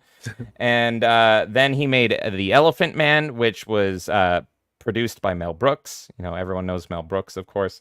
And the way he got that movie was they showed him. They were like, "You need to see Eraserhead." This young director made Eraserhead, and David Lynch was scared out of his mind. They showed him Eraserhead. Mel Brooks ran out of the theater and said, "You crazy son of a bitch, you're in." And so then he did that, and then he was able to make Blue Velvet. But then it got to Dune, and so pretty much he was going to direct. He was set to direct Dune, and the only reason he agreed to it was because he was broke. So with The Elephant Man, he got notoriety. That won awards. That was an Academy Award-winning drama film. It was not very Lynchian, but it's a good drama, Emmy Award-winning film and all that shit. But he was still broke, and so he only agreed to do Dune to make money. And Dune was supposed to be a Star Wars killer. It was going to be like the big thing, overinflated budget, stupid. Star Wars was winding down. I'm explaining way too much. But anyway, so what happened was he didn't get final cut. And this is the death of David Lynch. He didn't get final cut on the film, so he hated that. So he views Dune as not his movie because he didn't get to control any of the editing or how the scenes were or any of that. And that taught him the lesson of you always get final cut, and he hates that movie. I won't spoil it for Paul because I love Twin Peaks, but similar shit happened with Twin Peaks. Pretty much they forced his hand into a creative decision he didn't like, and he said, fuck you, and he left the show. And so he is very jaded, and he is very angry at Hollywood and how Hollywood acts. In fact, After Mulholland Drive is his wackiest film ever, which I don't even like. It's such a hard watch. It's called Inland Empire. And Paul, you don't like Inland Empire at all? I'm gonna watch it. It's a hard watch. I liked Inland Empire. I liked it. Just to set you up for Inland Empire. Didn't we promise Insidious that we were going to watch it eventually? Let's make it a community event. We're going to watch Inland Empire. Just to explain the setup for how crazy David Lynch is and how much he hates Hollywood, Inland Empire, what he does is he is so sick of Hollywood. As you can see in this movie, in Mulholland Drive, he hates Hollywood so much that he said, fuck it. And like, there's footage of him screaming on sets because people will be like, Lynch, you're dead. You have a deadline. What's that? What's the deadline? You have 3 weeks to finish a scene. We can't even dream anymore, these fuckers. And he just goes off. So Inland Empire, he was like, fuck Hollywood. And he got like came out in like 2003. He got pretty much like a handheld camera from like 2003. And he said, fuck it. What I'm going to do is I'm going to dream every night, and I'm going to call my best friend Laura Dern, who starred in Twin Peaks Season 3 and Blue Velvet, because Laura is as crazy as him, and he literally wakes up every day after sleeping, and he's like, Laura, I got another scene, and Inland Empire is all shot on, like, a fucking 2003, like, family handheld camera. And it's just, like, he can dream the next day, and the movie's plot changes. It's insane. Love it. I love it. I've watched explanations of that film, and people are like, I don't know. Like, people are just like, is it about anything? Who knows? Nobody I think that knows. film makes more sense than Eraserhead. I can't stand Eraserhead. I love Eraserhead. Eraserhead's a perfect movie. I fucking hate Eraserhead. Everyone has the David Lynch movie that they don't get. For me, it's Inland Empire. For you, it's Eraserhead. For Paul, it's Mulholland Drive. There you go. It is this one, yeah. So far. So far. He needs to see I others. gotta he watch doesn't the know other yet. ones. Imagine he watches Inland Empire and he's like, it's peak. I do This is think peak. you should watch Blue Velvet next, though, Paul. Blue Like, Velvet's if you want to easy. get a grasp on like how David Lynch works, and it might make it easier for you to enjoy other films of his. Or hate I them. told my parents to watch Blue Velvet, and they hated it and didn't get it. And I'm like, okay, stop there. Never watch anything from him ever again. If you don't get Blue Velvet and you don't like it, there's no point to continue. It's so easy. It's I'd so suggest freaking Twin easy. Peaks first. Yeah, I I'd think Twin love Peaks is a Suggestion better too. Yeah. better starting point. Right on. As long wonder as if I'm not that's too being long, lied though. to for so long. No, don't whole- watch David. Yeah, they're all lies. Yeah, Oh, it's they're all lies. lies. Okay. Well, then well, you know what? After today's discussion, the lies made a little more sense. So Perfect. I'm glad that we got together. This is another reason why book club is so fun, because I'll watch something, I'll get my dumb brain will be like, okay, I see this, and that, but I'm like, all right, well, what does everyone else have to say? And after some discussion, I'm like, okay, I see all that. I still was, you know what? Today's themes, I just realized what today's themes are for all the movies. It's movies that you need to give more than one watch. I think so. Probably. Yeah, I Give think a couple. So. Give each movie a couple of watches. Maybe World's Greatest Dad. Well, still you'll miss some. Murder I think by Murder Death by you Death can enjoy. Is the only one Yeah. you don't need to watch more than once. You would still enjoy it a second time, but you wouldn't need to like. But watch what it. did they Right. mean by making Peter Sellers Chinese? Yes. I just want to watch the racism again. That's why you want to watch it a second time now. Am I the racist? I have to watch this again. There you go. There's some self-reflecting. Oh no, I think I'm the racist one here. No. Yeah, I think the real lesson from Mulholland Drive is like if you see someone that's like super dirty, kind of looks like, what's his name? Rob Zombie, hiding in the back corner, run. Or That's all you need to know. that guy looked like old Greg. I don't know if you guys watch. Oh my god, that's such an old thing. Yes, I know old Greg. I'm old the boot, the Greg. Bailey's boot. Yeah. Bailey's. Oh my god. I thought Oh. she looked like Charlotte Flair. It is a girl, by the way. If you Oh, didn't know. the troll is a monster, as a woman. Yeah. So that also makes sense because women are just evil creatures. No. There you go. This, If this that's is what the you take away women's from it, it's version of valid. Snatch. No pun intended. Oh no. Women's Snatch. Wait, what does that There you make me then? Because I love Mulholland Drive. You're a man Oh, snatch. God. go. No, I mean, obviously men can enjoy Mulholland Drive too, but I'm just saying there's a lot of like female themes in it as well. I'm just making the joke because Snatch is so in the opposite direction. Right. This is as I was watching this movie, me and Gabs made a joke. We're like, if you were to say, you know, like how on the box of DVDs, you'll like say 3 words to review the movie. Mine would be mysterious, artsy, lesbians. It was Yeah, sold. that's pretty accurate. Yeah. Name a better lesbian scene. There you go. I mean, You can't, like, I guarantee, like, if you had this on VHS, I know exactly where that worn out spot's going to be. Yeah. So I could see why. I also, as I was watching this, I'm like, when I said, "Oh, theater kids would love this," I could picture a theater teacher rolling in that TV with the VHS, say, "We're gonna watch a very artsy film," and then all the kids going, "I love this movie because of all the titties."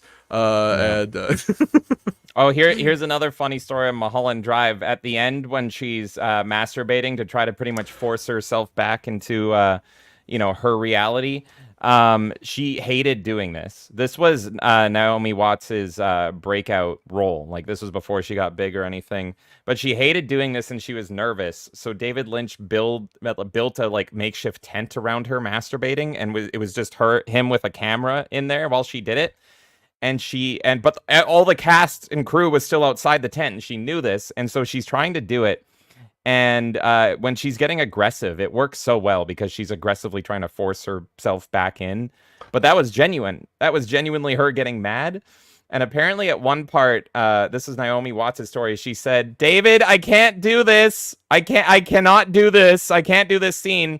And all she heard was, That's okay, no, Naomi. That's okay. But he didn't yell cut. He just said, that's okay. And he kept rolling to be like, keep going. Keep fucking going. Yeah, that scene, I was like, I was, because it starts off at her face and then pans down to show that she's masturbating. The second she shows her face, I'm like, are we seeing a DSP moment right here? The head cocked back, Technically. frustrated. I'm like, this is a DSP scene right here. Paul, David Lynch got was. Naomi Watts on the screen pleasuring herself, and you're thinking All I about was- DSP? That's right. my All I God. could think was DSP while I watched Naomi Watts pounding it. I'm like, she's DSPing herself right now. God damn it. And you know what? Also, Naomi Watts, this is the first thing I ever seen her in or even recognized her. I don't She's know. beautiful. What? I love I her. kind of don't even recognize her. I don't know my if God, I've she's seen like- anything. The sweetest thing ever. And what I love about her too is that like this, because it was her breakout role, she even talks about how like, oh, I went through like tons of auditions and all of this stuff, and David Lynch is the first person I was really comfortable with. And it's like, Yeah. you are the perfect person for this film, because the film is really telling a story about an actress who is trying to break into Hollywood in some sense, right? And Right. it's like, it's so perfectly painted because it's literally her.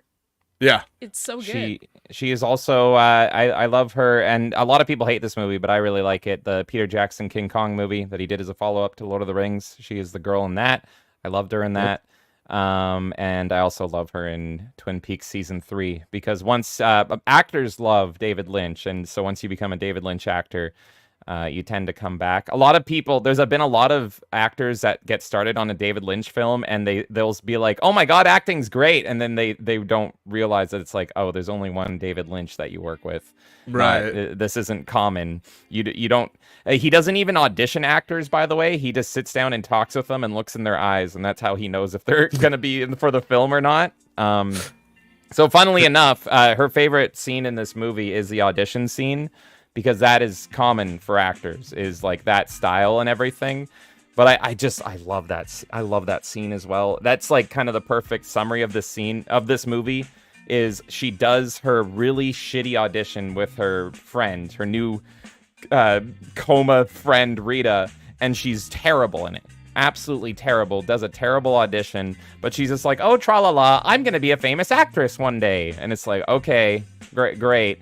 And then she goes into the audition just butchering her lines and everything, and she does it, and it's like the most amazing performance ever. Incredible showing. The producer of the film is like applauding like crazy and all this stuff, and she's like just knocking it out of the park. And it's like, that's your first clue that it's like, something's wrong here. How do you go from that to that? What the fuck? Like, what? That makes no sense. But that's her favorite scene, and yeah. But yeah, she's great in Twin Peaks season 3 as well when she comes back. One thing that I'm shocked at. We've had this conversation for almost an hour. No one has mentioned the cowboy once. The cowboy, he's the most Lynch character in this, because it's like, is he a supernatural being? Is he just a fucking cowboy? Like, even as someone that loves David Lynch, it's like, that's the character that's like, what even is? What the fuck? Why is there a cowboy here? Why is there a cowboy? What's the little guy's name in the red room? Oh, the man from another place, yeah. Garmin Yes. Bunzia or whatever, the guy from Yeah. Twin Peaks. That's how I remember him. Man from another place. That's his name. Yeah. What about him though? The fact that he's the big CEO guy? Well, because I think he was the weirdest character of them all in both Twin Peaks and this.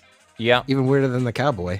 And this was their last movie together. He's not dead, but he actually hates David Lynch now. And they had a huge falling out, and he has the theory that other people do, where what's funny is he even has a David Lynch theory on his films, and his theory is that all of his movies are actually admissions of David Lynch, and Lynch is the evil person in all of his films. So he firmly believes that all the horrible, fucked up things that happen in Twin Peaks is actually a confession from Lynch of things he did to women. And so they hate each other now. It's quite interesting.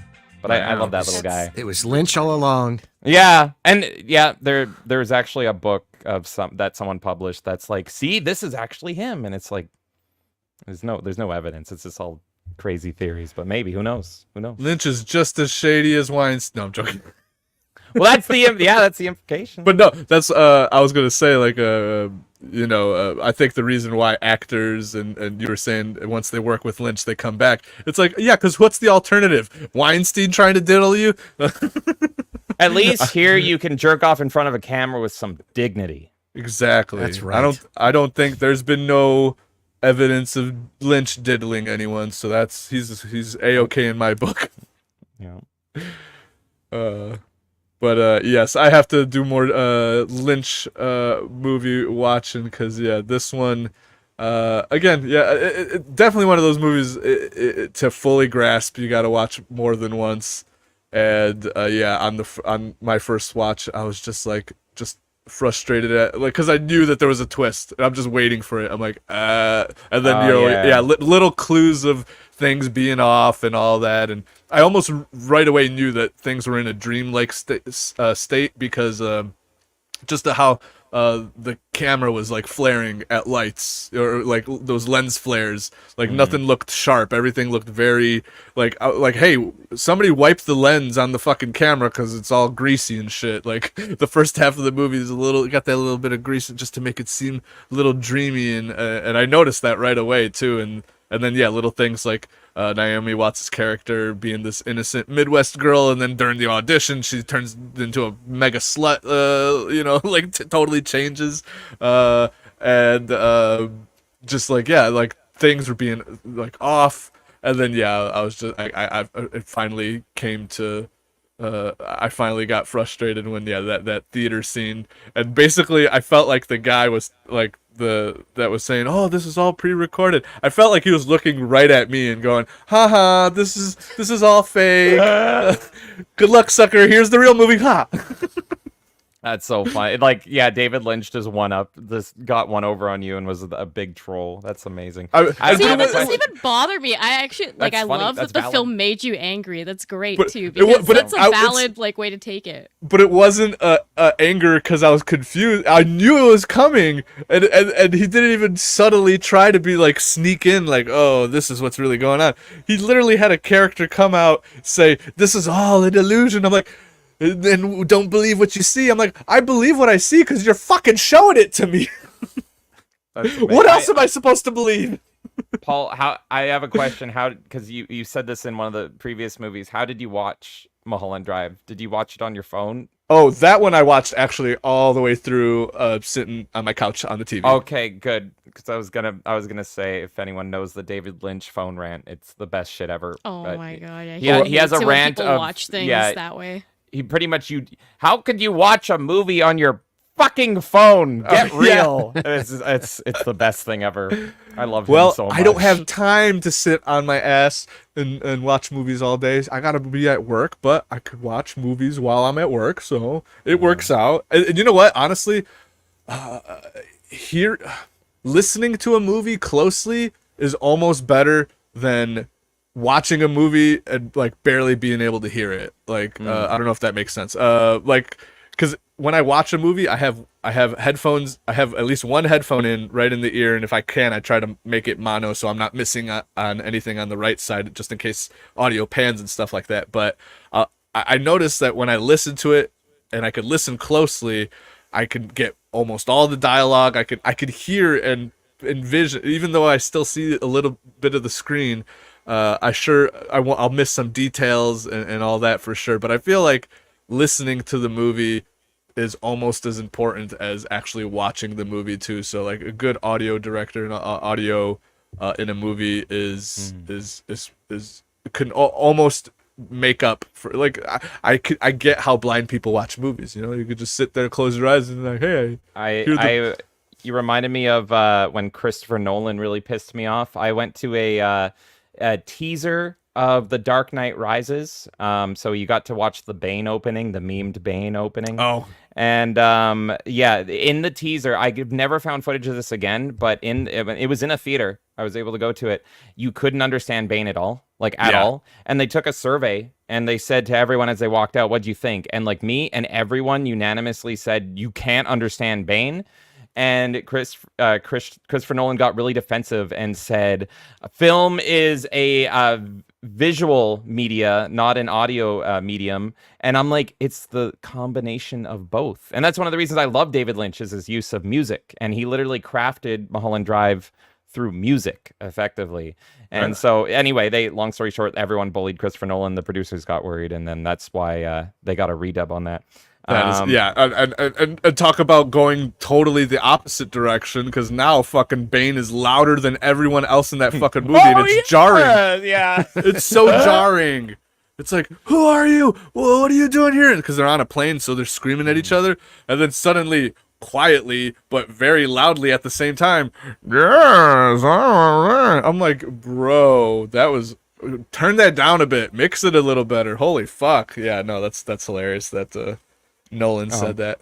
I was reminded of some more trivia here super quick, because we own the super fancy Criterion collection of this. Here's the fucking blue key. The blue key. There's I've got the fucking insert here. Here's the cowboy for it. But I was reminded because David Lynch also hates chapters, and he feels like films should be watched all in one sitting. And so if you ever get one of his films, if it's actually truly something that he oversaw in one of his films, you'll notice that his DVDs and Blu-rays and all that don't have chapters. If you press the skip chapter button, it skips to the credits.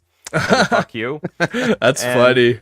And also he has outright told people like not to buy his movie if he doesn't approve of the cut of it. And so, like, I own a version because Lost Highway has not gotten the Criterion deal and all that.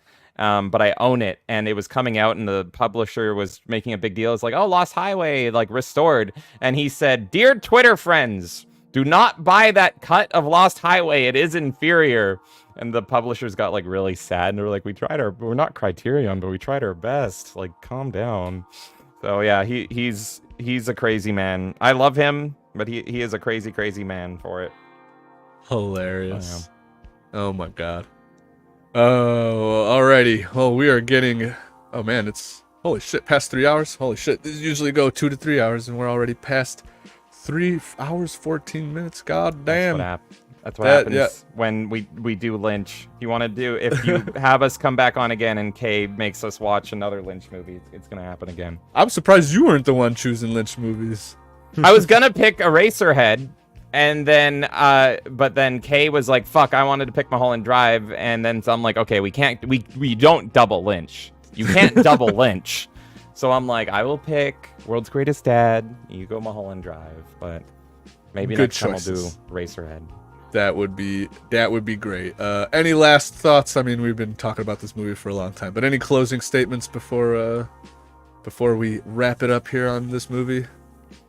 I've talked way too much. Yeah, you can't even like close off this film, but just go watch it. Even if you've heard this discussion, I recommend you watch it, because chances are you're going to walk away with it being like, I don't agree with any of them. This is what I thought about the film. So yeah. I don't even think our conversation really spoils anything besides you maybe going, oh, I have some expectations walking into the film. But otherwise, you could see it in a totally different light. There's some people who take it more literally. Like, you could just take it as, like, almost an Eyes Wide Shut story showing about, like, the dark turns of Hollywood. Or you can take it as a dream sequence, or you can take it as a lover's spat. I loved Insidious's theory as well. I thought that was very interesting.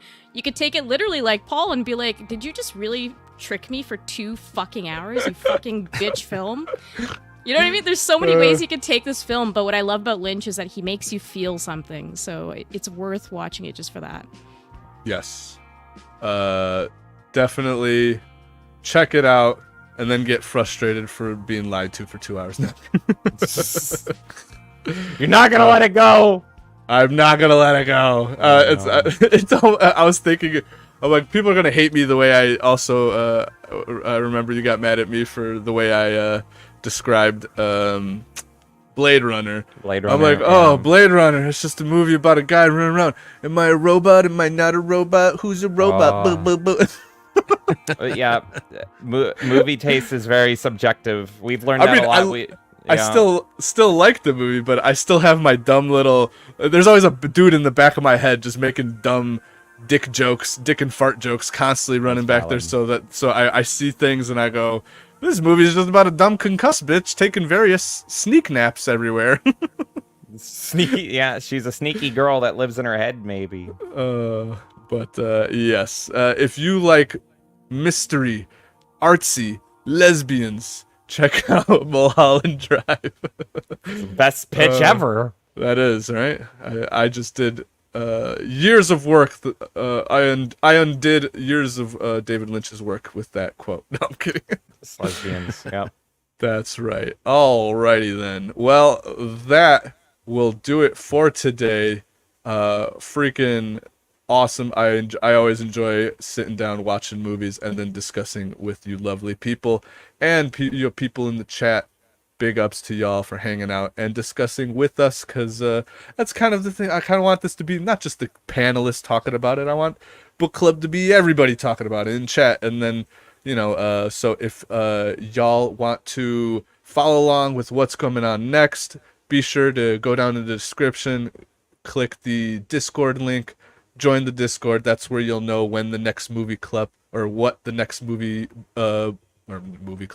book club is about. I almost called the show movie club and music club, but then I'd have to do one for each. So then I'm like, that we'll just encompass it under one book club. Yes, yeah. Follow the Discord and get the information for what the next episodes are going to be. Speaking of next episodes, next week we are back on music, and we got Gino joining us. I had to. And the theme is going to be chill music, and Gino was one of the first guests, and I had to pry out of him anything that wasn't Ninja Sex Party. So oh my god, how? I was just gonna ask him, like, are you reviewing Ninja Sex Party, or did that already happen? I almost chose that, to be honest. I was going to choose like Under the Covers. Just a troll. That's perfect. That's pretty much what he's like. Hey, does acoustic music count as chill? I'm like, yeah, it could. He's like, what about this Ninja Sex Party Live Unplugged album? I'm like, this is more comedy than chill. Well, you got something else? He's like, what about this acoustic cover album by Daniel? I'm like, covers are kind of an album of covers is kind of a cheat. But you got something else? And he finally landed on Modest Yahoo, who is a Jewish reggaeton artist. Yeah, no, I remember Modest Yahoo back in the day. I never listened to it, and then I just listened to it like a couple weeks ago when Gino suggested it, and it's just reggae music. And I'm like, this is fucking awesome. A Jewish man, he's in like full Orthodox Jew. He even got the little, he looked like the guys in the big. Is he the fake Jew from Snatch as well? Because they make a whole point in Snatch. No, I was gonna say he dresses just like those guys in the beginning of Snatch, but I think he's actually Jewish, and no, the music's actually fantastic. So next week we'll be talking about that. Also joining us, Jerry Crow. He chose a Led Zeppelin album, so hell yeah. I think there's rock and roll, but still pretty. In today's day, that's pretty chill. It's I'll kick back and listen to some Zeppelin and smoke a blunt. And then again next week, Insidious Bliss will be joining us again. I'm dragging this motherfucker onto every episode of every show I do. He's my executive producer now, and I'm just like he drags me through a bunch of games that he's like, here's a gifted game, play this. I'm like, oh fuck yeah! Now I'm addicted to Remnant 2, you motherfucker. Ooh, good stuff. That's good stuff. But hell yeah! So next week, chill music with those fine gentlemen. Join the Discord to see what albums exactly we'll be discussing, and then the week after that, we will have our first book of book club. I'm very excited. We will be discussing Halo's first book, The Fall of Reach. We got Nerdy Neo, we got Angry Canadian joining us. Insidious Bliss, if he's down to listen to the whole book. I've read it once already, but it's been years, so I'll have to hop in the audiobook.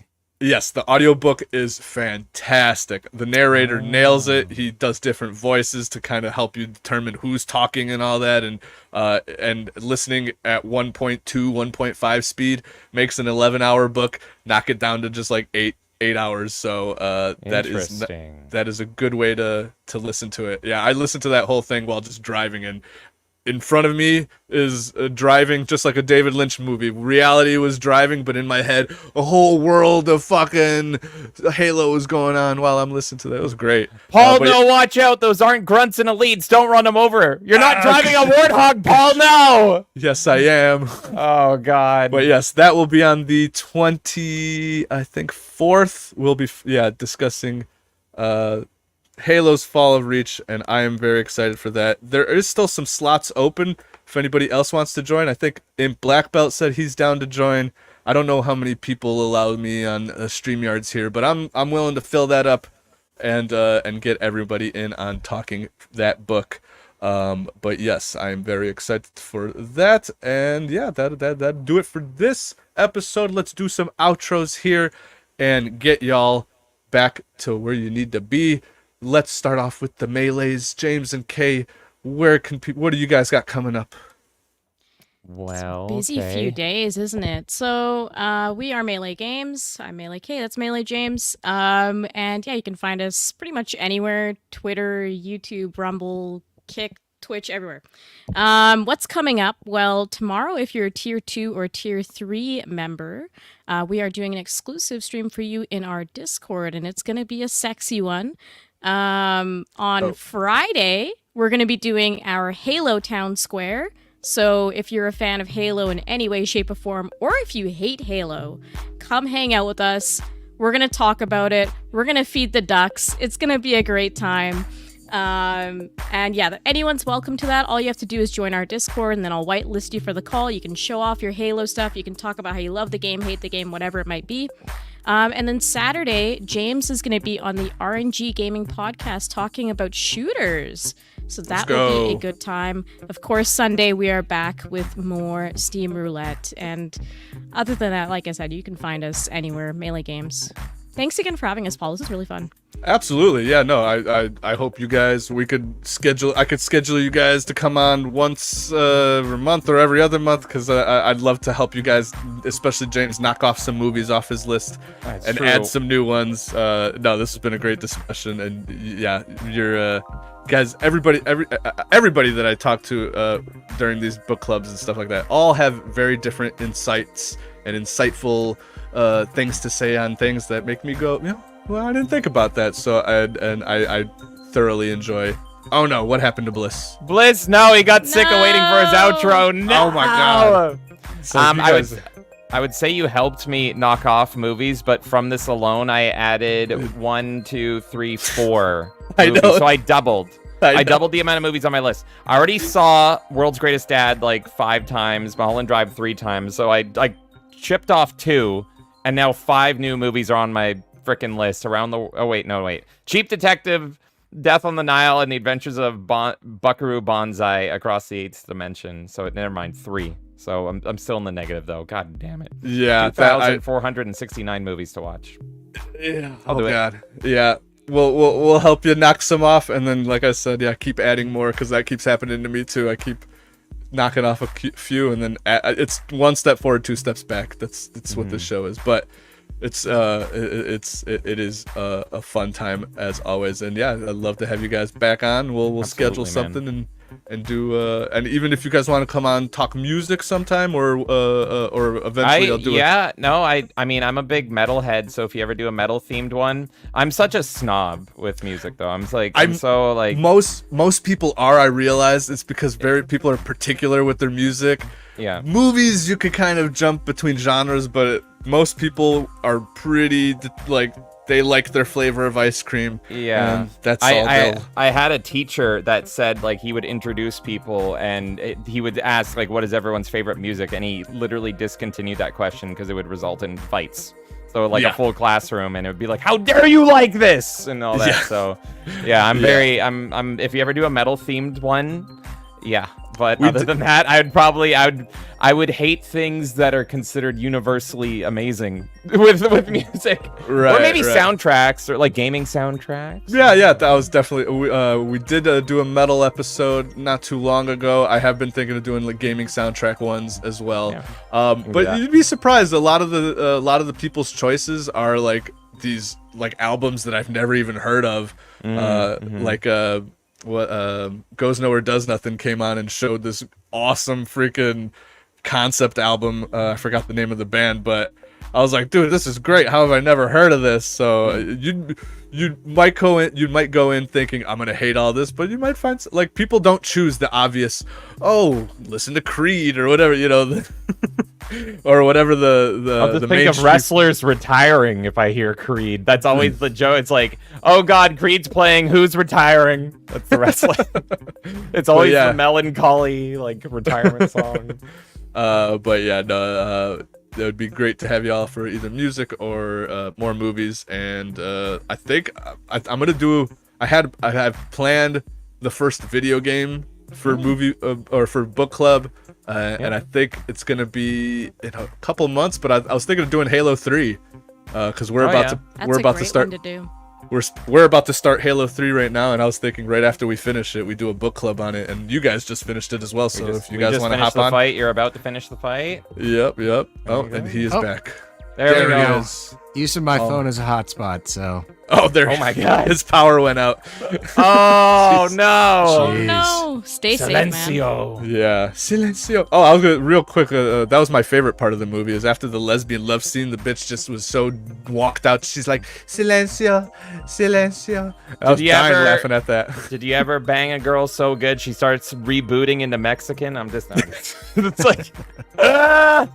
Rebooting into Mexican. She I like literally that. she blue screened. It was so good and rebooted in the wrong language. Oh God. Heck yeah. Alrighty. And now that we got Bliss back, Bliss, I know me and you are gonna be doing a whole bunch of stuff together. Very sexual. What do we got coming up?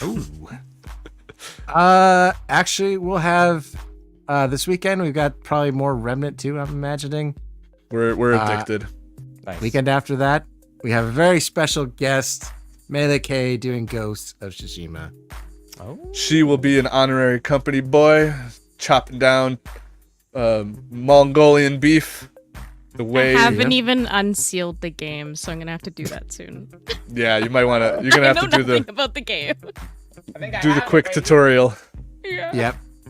And then I think did you mention we're Halo this Sunday? I think. Oh yeah, next Sunday is when we finally start Halo 3. That's right. And like I was mentioning to these guys, I think my first game for book club will be Halo 3 right after we finish it. So we'll have to get Dude and Neo and you and even James and Kay here since they just finished the game. That would be fun. So probably like in a month or two, depending on how long it takes for us to beat it, because we can only play 1 day a week, and then we have to wait 2 weeks because it's every other Sunday now that Neo is available. So it's all about scheduling. Do you know who is players 1 through 4 in that? Halo 3 is always an interesting one for that because every player 1, 2, 3, 4 is a different character. Is it really? No, Yeah. we're just gonna. I'm pretty sure player 1's gonna be like Dude. He's usually the one hosting. He's the chief. Yeah, it's Master Chief. Arbiter is player 2. And then players 3 and 4 are just made up elites that are along for the ride. They're along for the party. I don't remember their names. They gave them like little bios and everything, but they look great. So if you want to be, there's only one Spartan and three elites. Yeah. So every other Halo, it's just like 2 chiefs, right, or 2 arbiters. But no, they made it. They made it canon in this one. So yeah, it's Master Chief, Arbiter. And that's canon because that's the game, except for the plot. Yeah, and then players 3 and 4 are these 2 other elites, and they have unique designs. They look fucking cool, but they're just sick. So you're gonna be stuck as the red shirt if you're player 3 or 4, but it's still a fun time. I'll probably be one of those. Yeah, for sure. Yep. So a lot more Company Boys stuff coming soon. So we've got some exciting announcements probably coming up sooner or later. Heck yeah, Company Boys. Company. And then more book club here every Wednesday. Random gaming streams throughout the week. Trying to get back to Grounded and Outward and Outer Worlds, trying to finish those games up. But fucking Remnant 2 is just taking over my life, so we'll see what the hell anything. Did you play Remnant 1 or did you just jump right into 2? I jumped right into 2. I played like a bunch of hours of 1 and it pissed me off. But everyone says just skip 1 and go straight into 2, and 2 is amazing. So yeah, I don't know what 1. Yeah, I don't know what 1 is like, but 2 I could describe as Destiny and Dark Souls if they had a baby. Yeah, and I'm having a lot of fun. One boss was on a bridge, and so you can't even get hit once because he just knocks you off the bridge. And me and Elvis beat that boss, and I was just like, I'm so mad. I don't even want to play anymore. It was so painful.